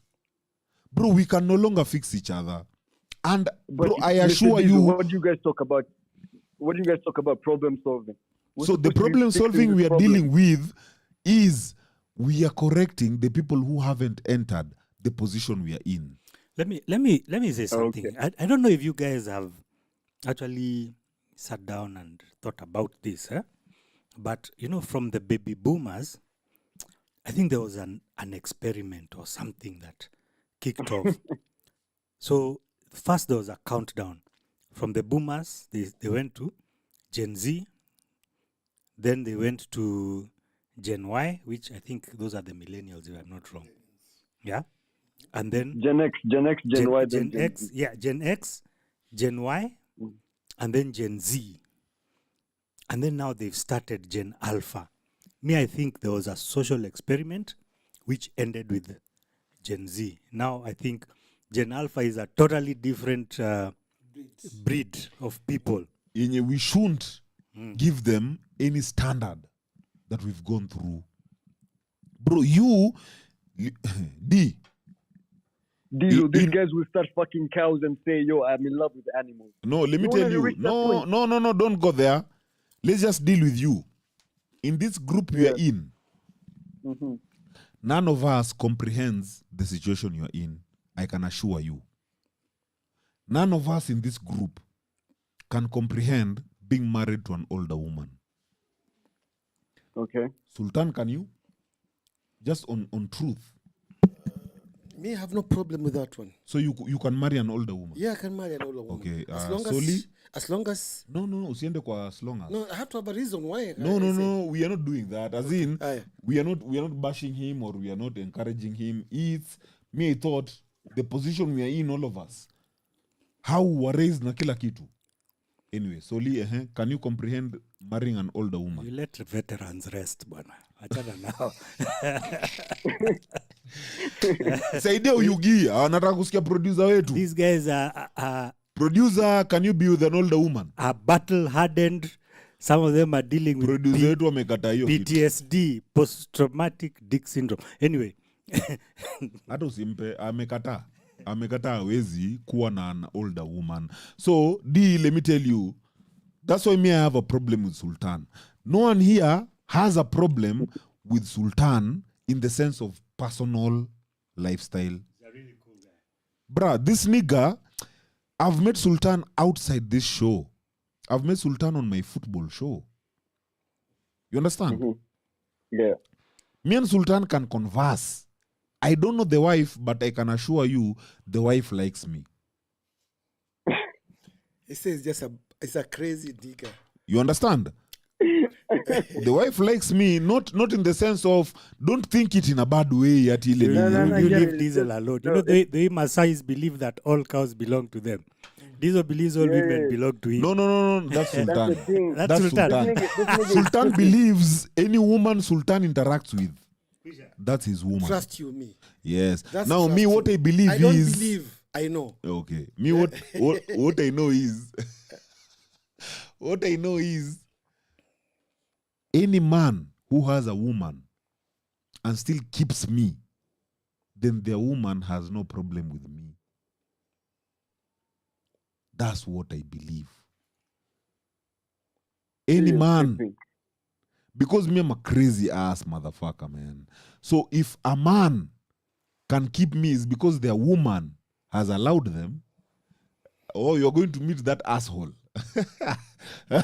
As a bitch-ass man who requires his wife's validation for who the friends they keep. So your friends are your friends. Bro, you don't need your wife's validation for that. So in that case, or approval. Unaona?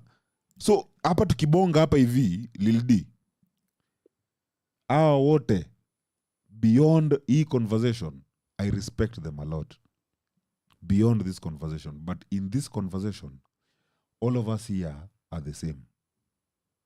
Even when we are talking to you, let me tell you why. Wait. Even when we are talking to you, we are the same. But when it comes to at the ground, Lil D, you ain't making sense to me. There's no way you can marry an older woman who hasn't given birth. Immediately you're telling us you want to add a second wife. So is your woman barren? Or what is happening? As in, me, I have so many questions. I'm like, but apparently, if I ask people in your age, they feel that that's okay. No, you see, no. Different generations. Yeah, you people are in a different generation, bro. Socially engineered that way.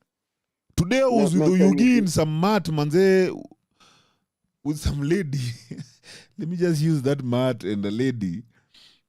And this lady was so ready to listen to our craziness. Back in my head, I'm like, you know you want to be fucked with some crazy. You don't want to be with crazy, but you want some crazy dick. That's because he just wants to listen to your craziness.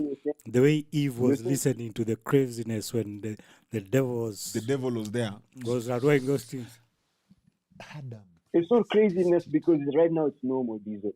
It's fucking normal to fuck around, to be stupid, to be delinquent. No. We are talking about you, bro. So you're saying it's normal to have an older woman. But Diesel, you have to remember. Okay, in our culture, Diesel, lazima ujue kitu moja. In relationship, it's not the same as marriage. No, it's not the same as marriage. Marriage is about commitment. So it doesn't matter whether you marry a young man, an older woman. At the end of the day, there's that understanding. There is that understanding, commitment.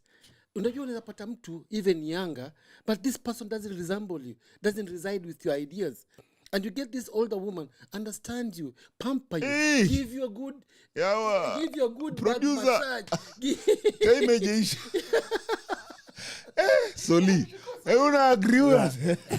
Those are veterans, brother. They know how to finesse you. Listen, that's it. You see what Sultan is saying is in our culture. This shit happens. Our women are good. You understand? We see this shit. So for us, it's a normal thing. You guys have accepted this culture of degeneracy. That's why your women are fucking mad. So, D, let me tell you. Yeah. Our biggest issue we are having right now is low man voice, high woman voice. That's the biggest issue we are having, right? Yeah. Estrogen. Yeah. So Very high if in that's men. the biggest issue, don't you think you're in a position of a normalization of weakness? Even when Sultan is talking, he's talking from a normalization of weakness. Weakness Because how? if our biggest issue would have been more strong man, low more strong man voice, low strong woman voice, yani ile inaitwa paka toxicity sahi, then our society would have been okay. Facts. I agree with you. Yeah? And that's what me and Mr. Sultan see every day with our women. They listen But to us. no, They care for us. They Sultan love is us, not they like cook that for us. with his Sultan is a partner. Those the are not wife. your women. They Those are belong not to your the those are government. your partners. They belong What do to you the mean? government and they belong to God. They're not yours. Let me assure you, they're not your women.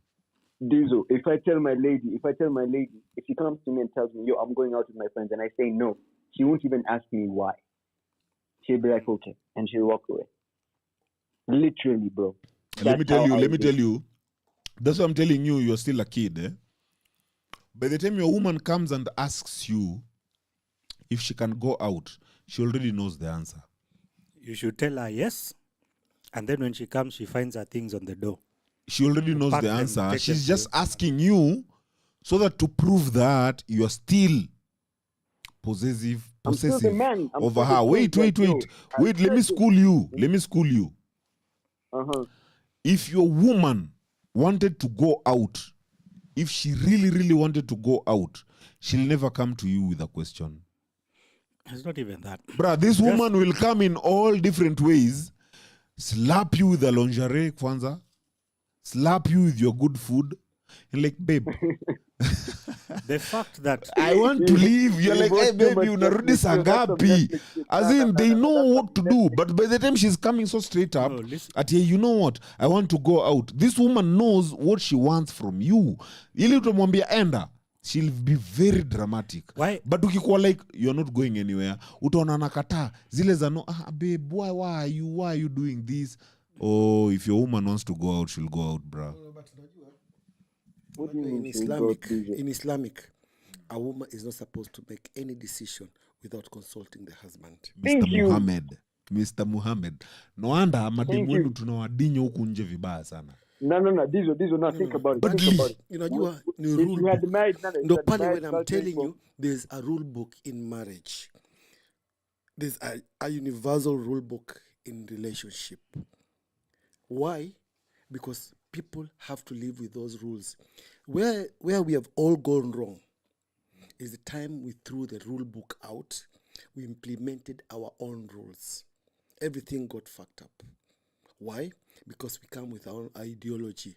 Why? And this ideology are influenced by our daily lives, how we interact with other women. So we take our stupid ideas, we bring them to our wives. Immediately when you do that, you indulge that kind of ideology in that household, all hell broke loose. Why? Because now we are using our feelings and we're using our daily experience to explore and practice what is not supposed to be practiced. Because your wife cannot just tell you, informing you, I'm going out, and you're okay without. She has to ask for permission. Again, Sultan, let me give you a truthful yenye ujaigongwa nayo. Nini? Kulikuwa na kitu inaitwa kuchipo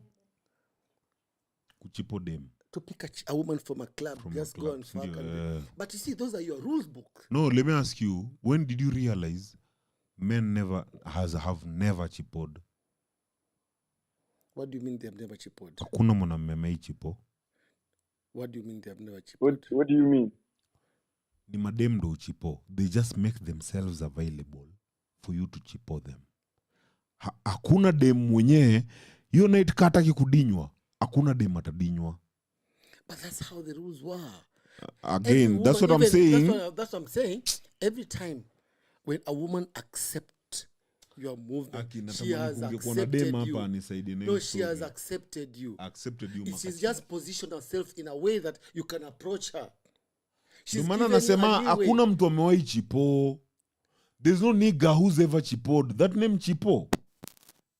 Mulibambo tu nayo to massage your ego. You've chipod me.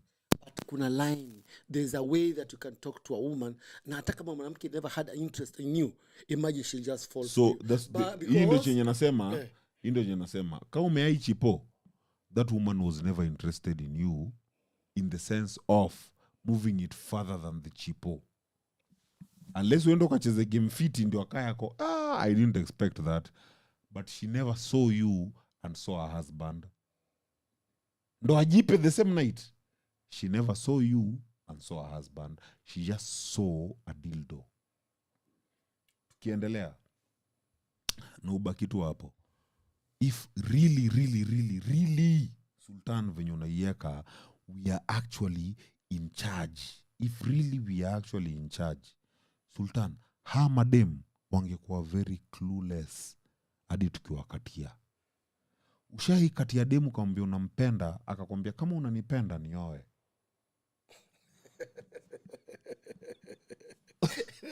Not this- Huko unajua mapenzi yangu kweli kaka. Hii generation ya Yaani sasa. nishakwambia nakupenda uko like Hapana. kama unanipenda nioe. Wewe Kitu- umeniambia nini wewe naye? kama unanipenda, Nishakwambia niekee nakupenda. Ngoja niekee mzinga We hapa. naye. Ngoja nakwambia niekee mzinga hapa. Mzinga Ndio si. tuendelee mazungumzo yetu. We, Hebu chukua bro. simu yako. If you love me propose. Club, inategemea unamwambia wapi. Eh? ile ujinga iko Aongee. hapa soko ni mingi eh? Ile ujinga iko hapa soko ni mingi. Yani, unajua- unajua these women will take anything that so long as it's in their premises. Sikiza, si lazima uelewe mwenda wazimu. Unajua ukiona mwenda wazimu, just kubali tu ni mwenda wazimu. You don't have to understand what he's doing, what he's thinking, nini. Yeah? Soko imechafuka. We tu kubali imechafuka. Cheza na hiyo matope bro. Kuja Eh. na maji. We angalia- Jioshe ukichafuka jioshe. Kama utaki Jipunguze. kucheza unakaa nje. Because now if you say you're going to understand this degeneracy, my friend, there are so many theories and so many reasons why. We kuwa tu na standards zako, useme mimi vitu zingine siwezi fanya. So I am not saying we understand the degenerate. Na nimependa venye Soli ameiweka. Sijasema we normalize whatever is going on. Nimesema let's accept it. Accepting it and normalize it is the same thing. Yes. Because, To normalize. Sema accept. Accept Once you ni poa na accept- English ukubali. Once you accept Accept, something, is just accept being defeated. Because why I'm saying you're being defeated, Unajua kwa nini unaweza Ngoja. kurusha demu? kwa nini naweza kurusha demu? Ujinga. Yeah, hiyo ujinga yangu unaona ndio inaniweka ndio imenifikisha pale nimefika. Hapo, sasa Hiyo ujinga yangu ndio ina ujinga. tunasema hiyo ujinga Wewe yangu hata ndio imenifikisha yangu yangu pale. ina ujinga Kwa sababu the time I accept my daughter to walk out of that door with a miniskirt just because I want to normalize it because it's the fashion, hiyo ndio ujinga yangu. I'm not accepting that. Nitamwambia rudi, go dress properly how I expect you to dress out of in my house, the same way you're going to do it outside. Nikuulize kitu Sultan. The same way my dress code of my wife has to align with my ideology. Hiyo ni yako. Hiyo twende. Si habari yangu. Those are the rules now. We are talking of the same rules. No, we were talking of ground rules. Unajua ndio kitu taki ku accept Wacha nikwambie, ndio maana nakwambia hivi. Kurizi mtoto. Mimi siwezi wafundisha nyinyi wawili. No, nyinyi ni wakubwa wangu. Kwa hivyo wacheni niwaambie chenye mimi nimeona kurizi mtoto wangu. Kurizi mtoi wangu. Mtoi wangu anapenda standards based on venye naziplace. Otherwise you ni push tu. In fact, standards zote nimewekea mtoi wangu. Yuzi pita paka najiuliza saizi ni mpanish aje. Unaget? Sijui kama hiyo imewawakia kwenu, but kwangu hiyo uniwakia hivyo. Mpaka kuna point nikafeel ni uongo nikiambiwa you're supposed to learn in parenthood. You're not supposed to learn in parenthood. You're supposed to be prepared in parenthood. Us, we were not prepared in parenthood. That's why we are being convinced to learn in parenthood. Mtu yongo nanipeleka mbio bro. Kuna vitu anaweza fanya mpaka nakaa hivi niko Ni mtoyo wako. bana, hii ilikuwa nikupige ama hii ilikuwa tufanye aje? Is a mini you. Ndio maana nasema usiniambia ati you learn in parenthood. You don't learn. If you're learning in parenthood, then you are not prepared for parenthood. Those who are prepared for parenthood, they don't learn. They know, they just adapt. Hakuna kulearn, una adapt tu. Oh, mtu wangu amefika hapa, oh amefika hapa ni muachilie hapa. Amefika hapa ni muachilie hapa. Bana hakuna kulearn, Sultan. It's the same as marriage. Now, ndio nilikuwa nakuleta hivyo. Kwa marriage hakuna kulearn. You are prepared. No.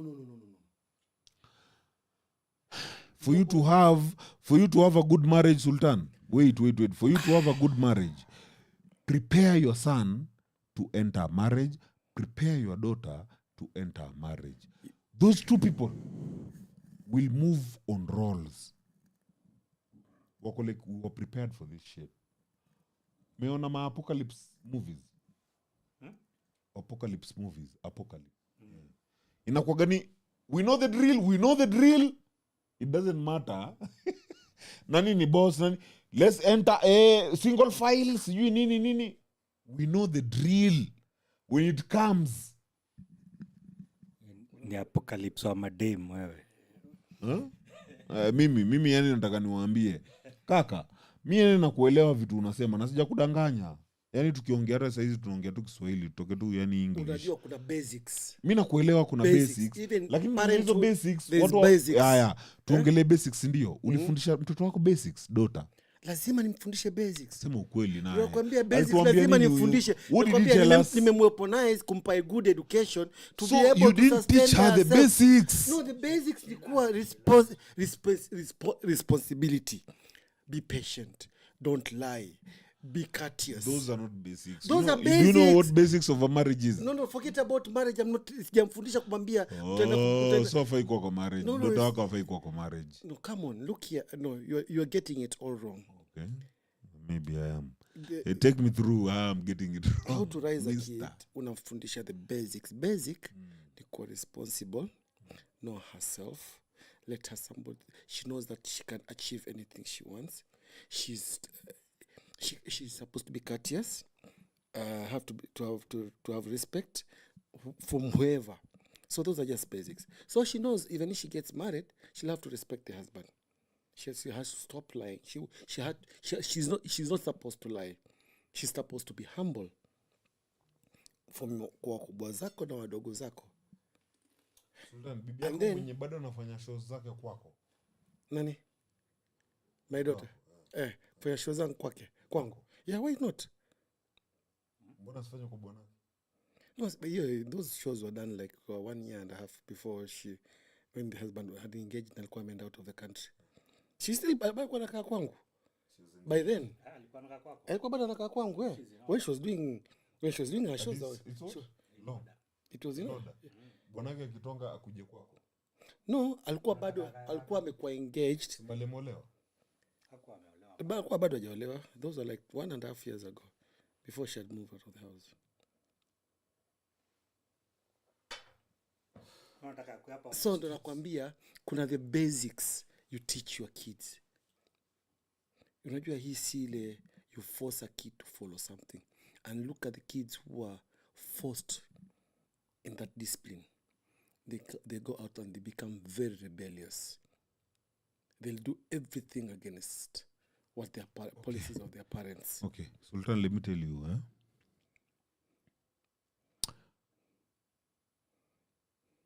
ukigrow up ulikuwa mtoi mpoa. When I was young, I was very indisciplined. Ulikuwa unasumbua shule. Nilikuwa mtukutu sana. Ulisumbua wewe. Mimi nilisumbua, semi urongo. kweli. Haya. Soli ukigrow up ulisumbua, ulikuwa mtoi mpoa ama ulisumbua? I think I was worse than Sultan. You are a good guy. No, I was bad. You are When I was a mtukutu kid, guy. nilikuwa mtukutu kabisa. Aya. Bro, mimi nikigrow up Ulikuwa mpoa. bonge la black sheep. Bonge la black sheep. As in, I represent what you see. Mi sikufichi. Mi venye nakaa hivi is what I am. Do you know why I relate with you guys? It's because you are hiding this. Hiding what? You are hiding. You see, mi nikikaa na nyinyi.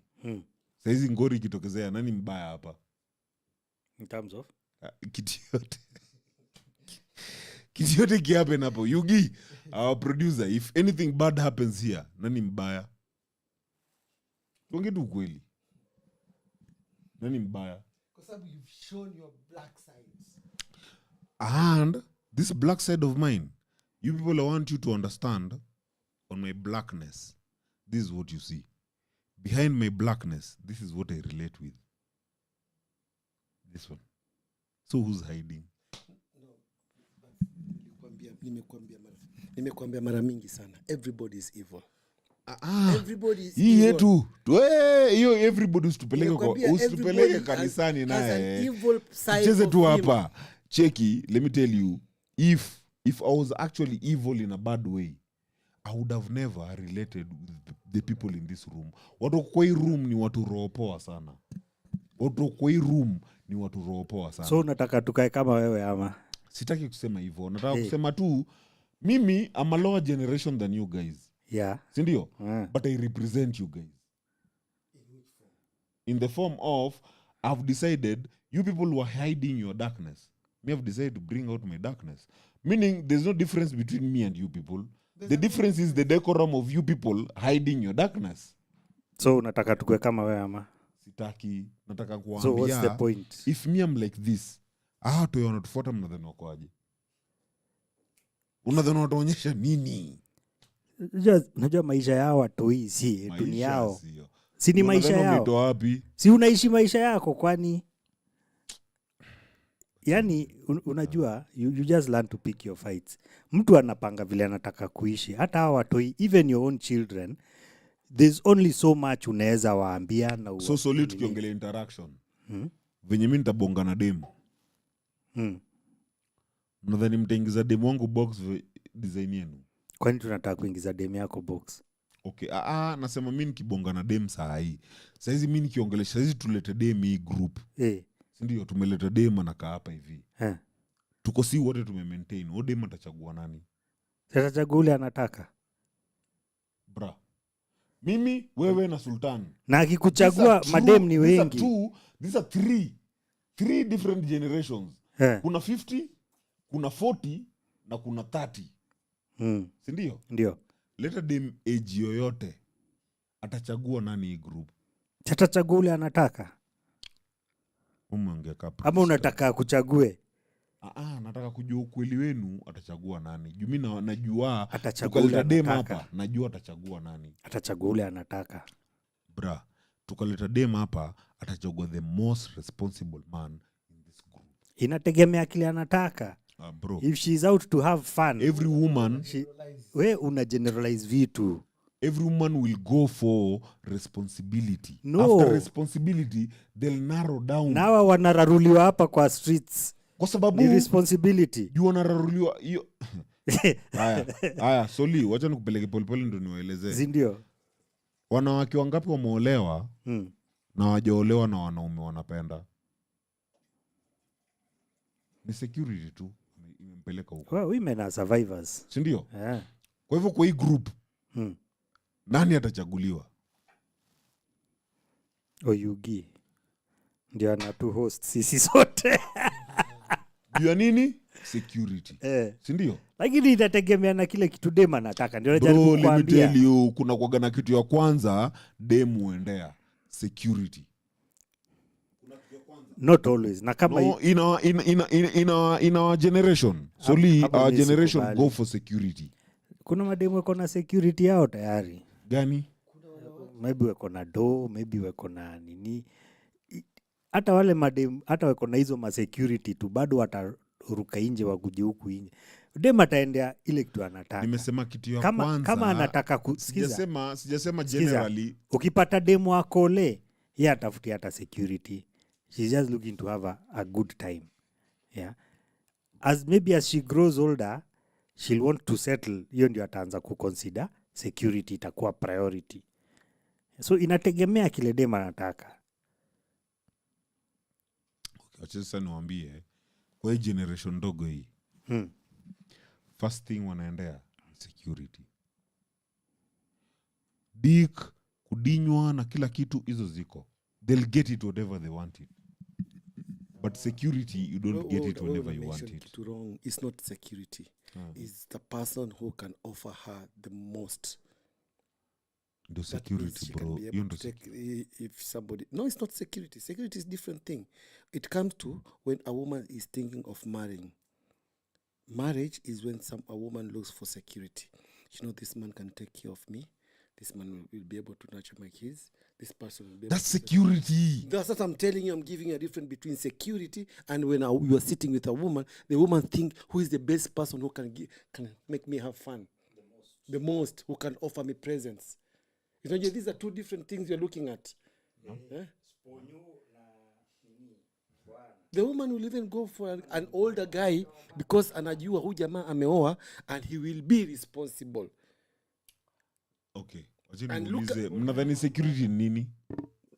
Security is about somebody who can offer you a roof over your head, maintain you.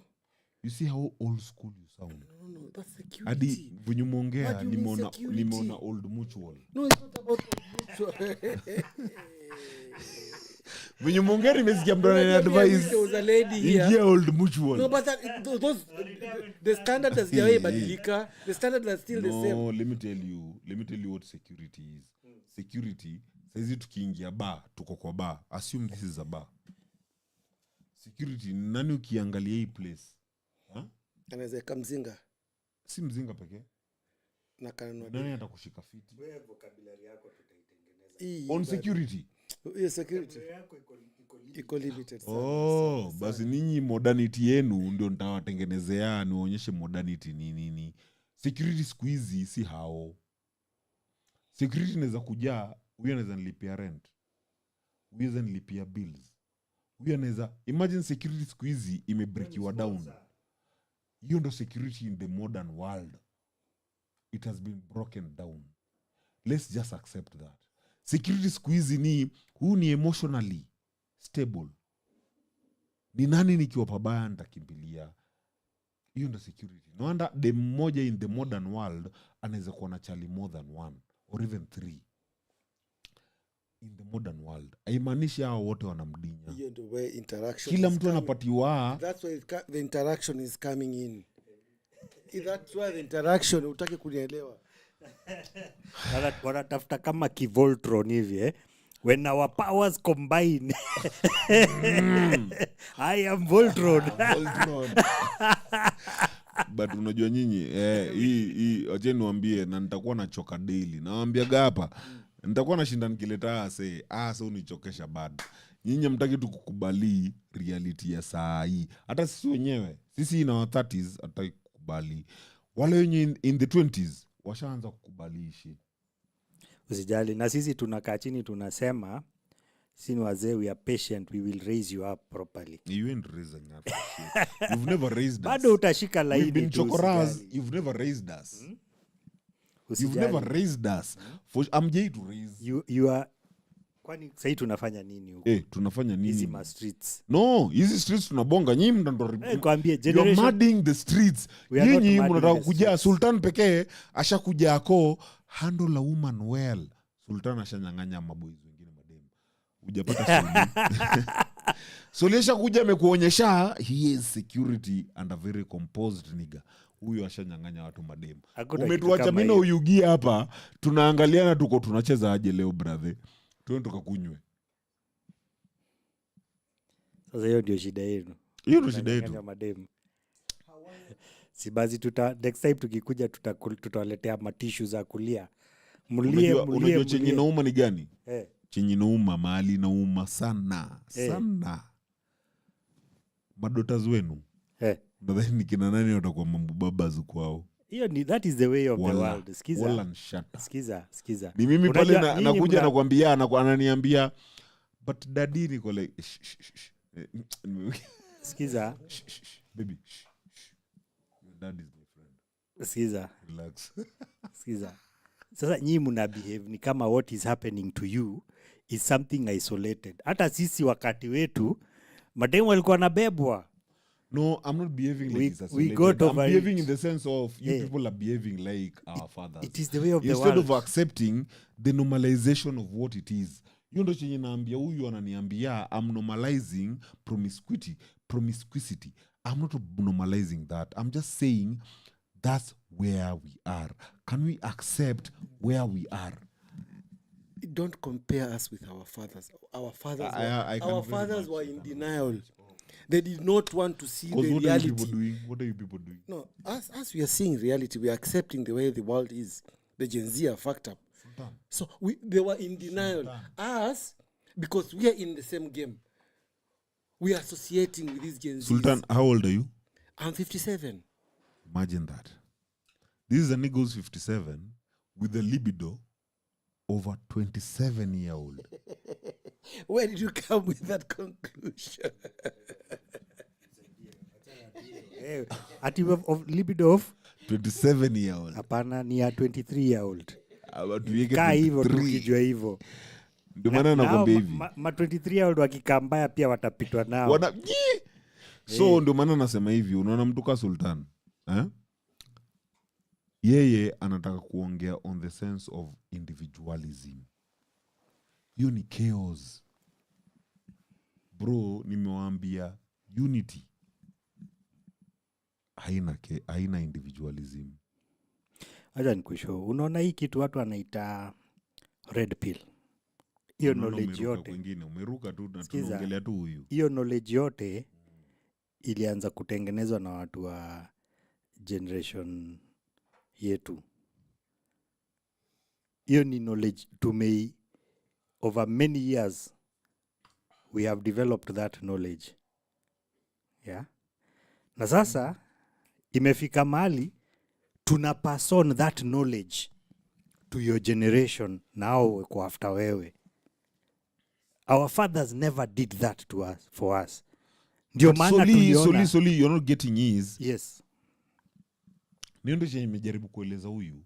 Me and you don't get along in so many things. Yes. So many things. Where we get along is passing information. Yes. Let's go back. I don't get along with him because the information is passing. Is outdated. Is outdated. Usijali hata Sio ndo kitu yeye. mimi inaniuma. Tunafanya reverse mentorship. Tunafanya reverse mentorship. Bro, this nigga anakuja anatuambia, you remember kituelezea? Let me tell you, Sultan alituweka hapa hivi on a long talk. Long talk. This is what you need to do to a woman. Whenever you go home and you feel like your woman, whenever you go home and you feel like your woman is, you don't want to mess with your woman, go with a lollipop. Chelewa sana, enda na chocolate. I never said that. Ulitupeleka mpaka tukasema I never- kwa hivyo I our said- solution ndo tuseiko sana. No. Tukifika ni tubebe lollipop na vuruta hivi, anaanza baby.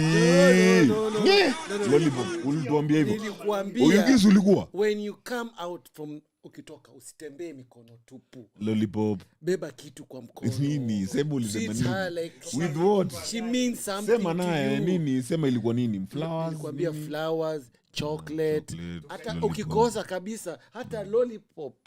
It Aya. helps. Bro, it is fucking creepy. Kwanza unaulizwa, yani ulitembea na lollipop. Kupatia Dave lollipop unakaa Kuja kama kunipatia. pedophile bana. Haya. Na hiyo chenye ukasema nikauliza, and I asked very nicely. What's the difference between what you are doing and pedestalizing?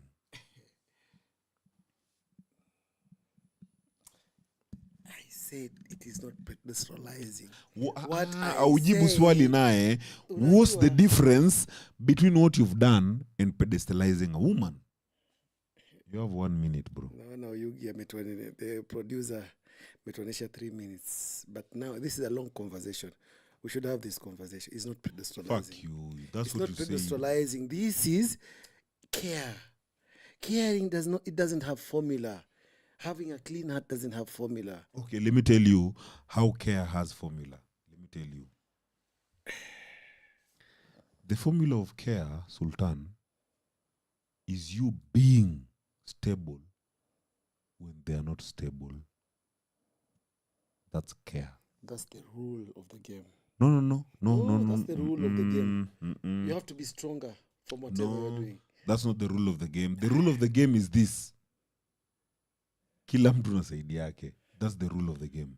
Pambana na hali yako. In short, kwa ufupi, the rule of the game ni fagia kwako. Fagia kwako. Hey. Bro, pambana na hali yako. Me, I'm talking to you about care. Care is when you are unstable. Sultan, when you are unstable and you have to be stable for someone who's unstable. That's care. That's why utaona watoi wengi wanawakwambia my mom alistruggle, my mom nini. Imagine they became adults when their mom was not an adult, when their dad was not. That's care. Hii bullshit unakuja unaniambia I am stable, you are stable, and I'm still caring for you. There's no care. Stop lying. That is pedestalizing. Caring is you not being stable and helping someone who's not stable, and you know you can. That's what caring is. Nondo naamboga family ni family. Bana familia yako inaweza kumess, but unajua wako stable, hauko stable, but you can handle the instability. Wacha ni kudanganya bana. Bana, love is so dark. Sidhani kama watu wana understand love ni nini. When you're jolly, you say I love you. That's bullshit. When you are in mess, back against the wall, bro, you are about to die. Uniambie you love me. No, that's love. No, have you been in that position? Yes, I have. Then now you can say you love. I always say you can only talk about love if you understand hate. If you don't understand hate, you don't know what love is. Wacheni kutuwekea hapa I love you. Have you hated that person? I've never hated them. Then you don't know love. The day you'll hate them. Utawachoma ama uwaue. Afu unasema you are in love. You are not in love. Love someone beyond. Anyway, we are done. Producer wangu amenisukuma bana. Mnajuaga darkness lazima tuipeleke vishot. So yeah. So I'm here, man. I'm here with the referee himself. Anaitwa Sultan. Sultan, tumalizie haraka tukitoka hii riba. This is the 420 with the darkest man in the world. King Diesel. The stripped down. Master the darkness. And other darklings. Tunaishiji tuko kwa dark. Hapo tu tukiflow. Tukifloat. Sultan amesema uflow. But I still believe in love. Thank you. Soli, are you done? I'm done, guys. Thanks for tuning in. Paka next week, same time, same place, 420 show that starts whenever. That's some asshole. Look at that nigga. Tunaanzaga na yeye. Anajuaga inaanzaga 8 lakini ni nani? Nataka kuwa force tu kuambia tuanzeni 4. Kumana zenu. Tuanze. But anyway, my guys manze, this is the nasemaga hapa hivi usiye kuja kukatch feelings. Hii si show ya kukatch feelings. Chukua information unachukua utoke. Kama una feel unafaa kubonga, kuna speaker panel pale Twitter. We always do it on the spaces pia. After hapa hivi utatupata YouTube. You can follow us after hii. Kuna YouTube. every fucking Friday manze we do this shit every fucking Friday. Tunaingia darkness zetu na tunapatana huko darkness. Ukiona tumetoka tunaanza kuwa normal, jua hiyo si show. Hiyo sasa ni sisi being real. Show yetu hakuna realness. Show yetu ni tutafutane tu kwa darkness tu. Nani yako wapi, nani yako wapi, nani yako wapi. Haya, ya Afrika msisahau man. Hizi ndio content mtakuwa mnaona ya Afrika. Content real. Tunabdigiana huko deep. Msiaisahau. Kini wachezea darkness ya mwisho. Na msikie hiyo nduru. Nataka hiyo nduru. Before you get nieke ngoma ya kijaka fulani. Kuna ile kanungo Kanungo. Sio hiyo. Kuna mjama fulani aliimba lakini ndio hii. Oyugie juu venye atacheza. The stripped down. Master the darkness.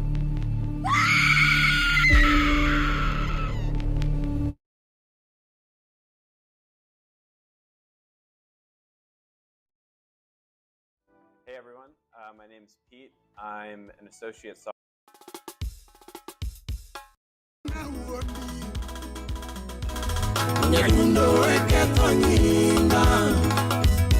Linda wajona ongedi pesa moromo Nyadundo weke tonyinga Linda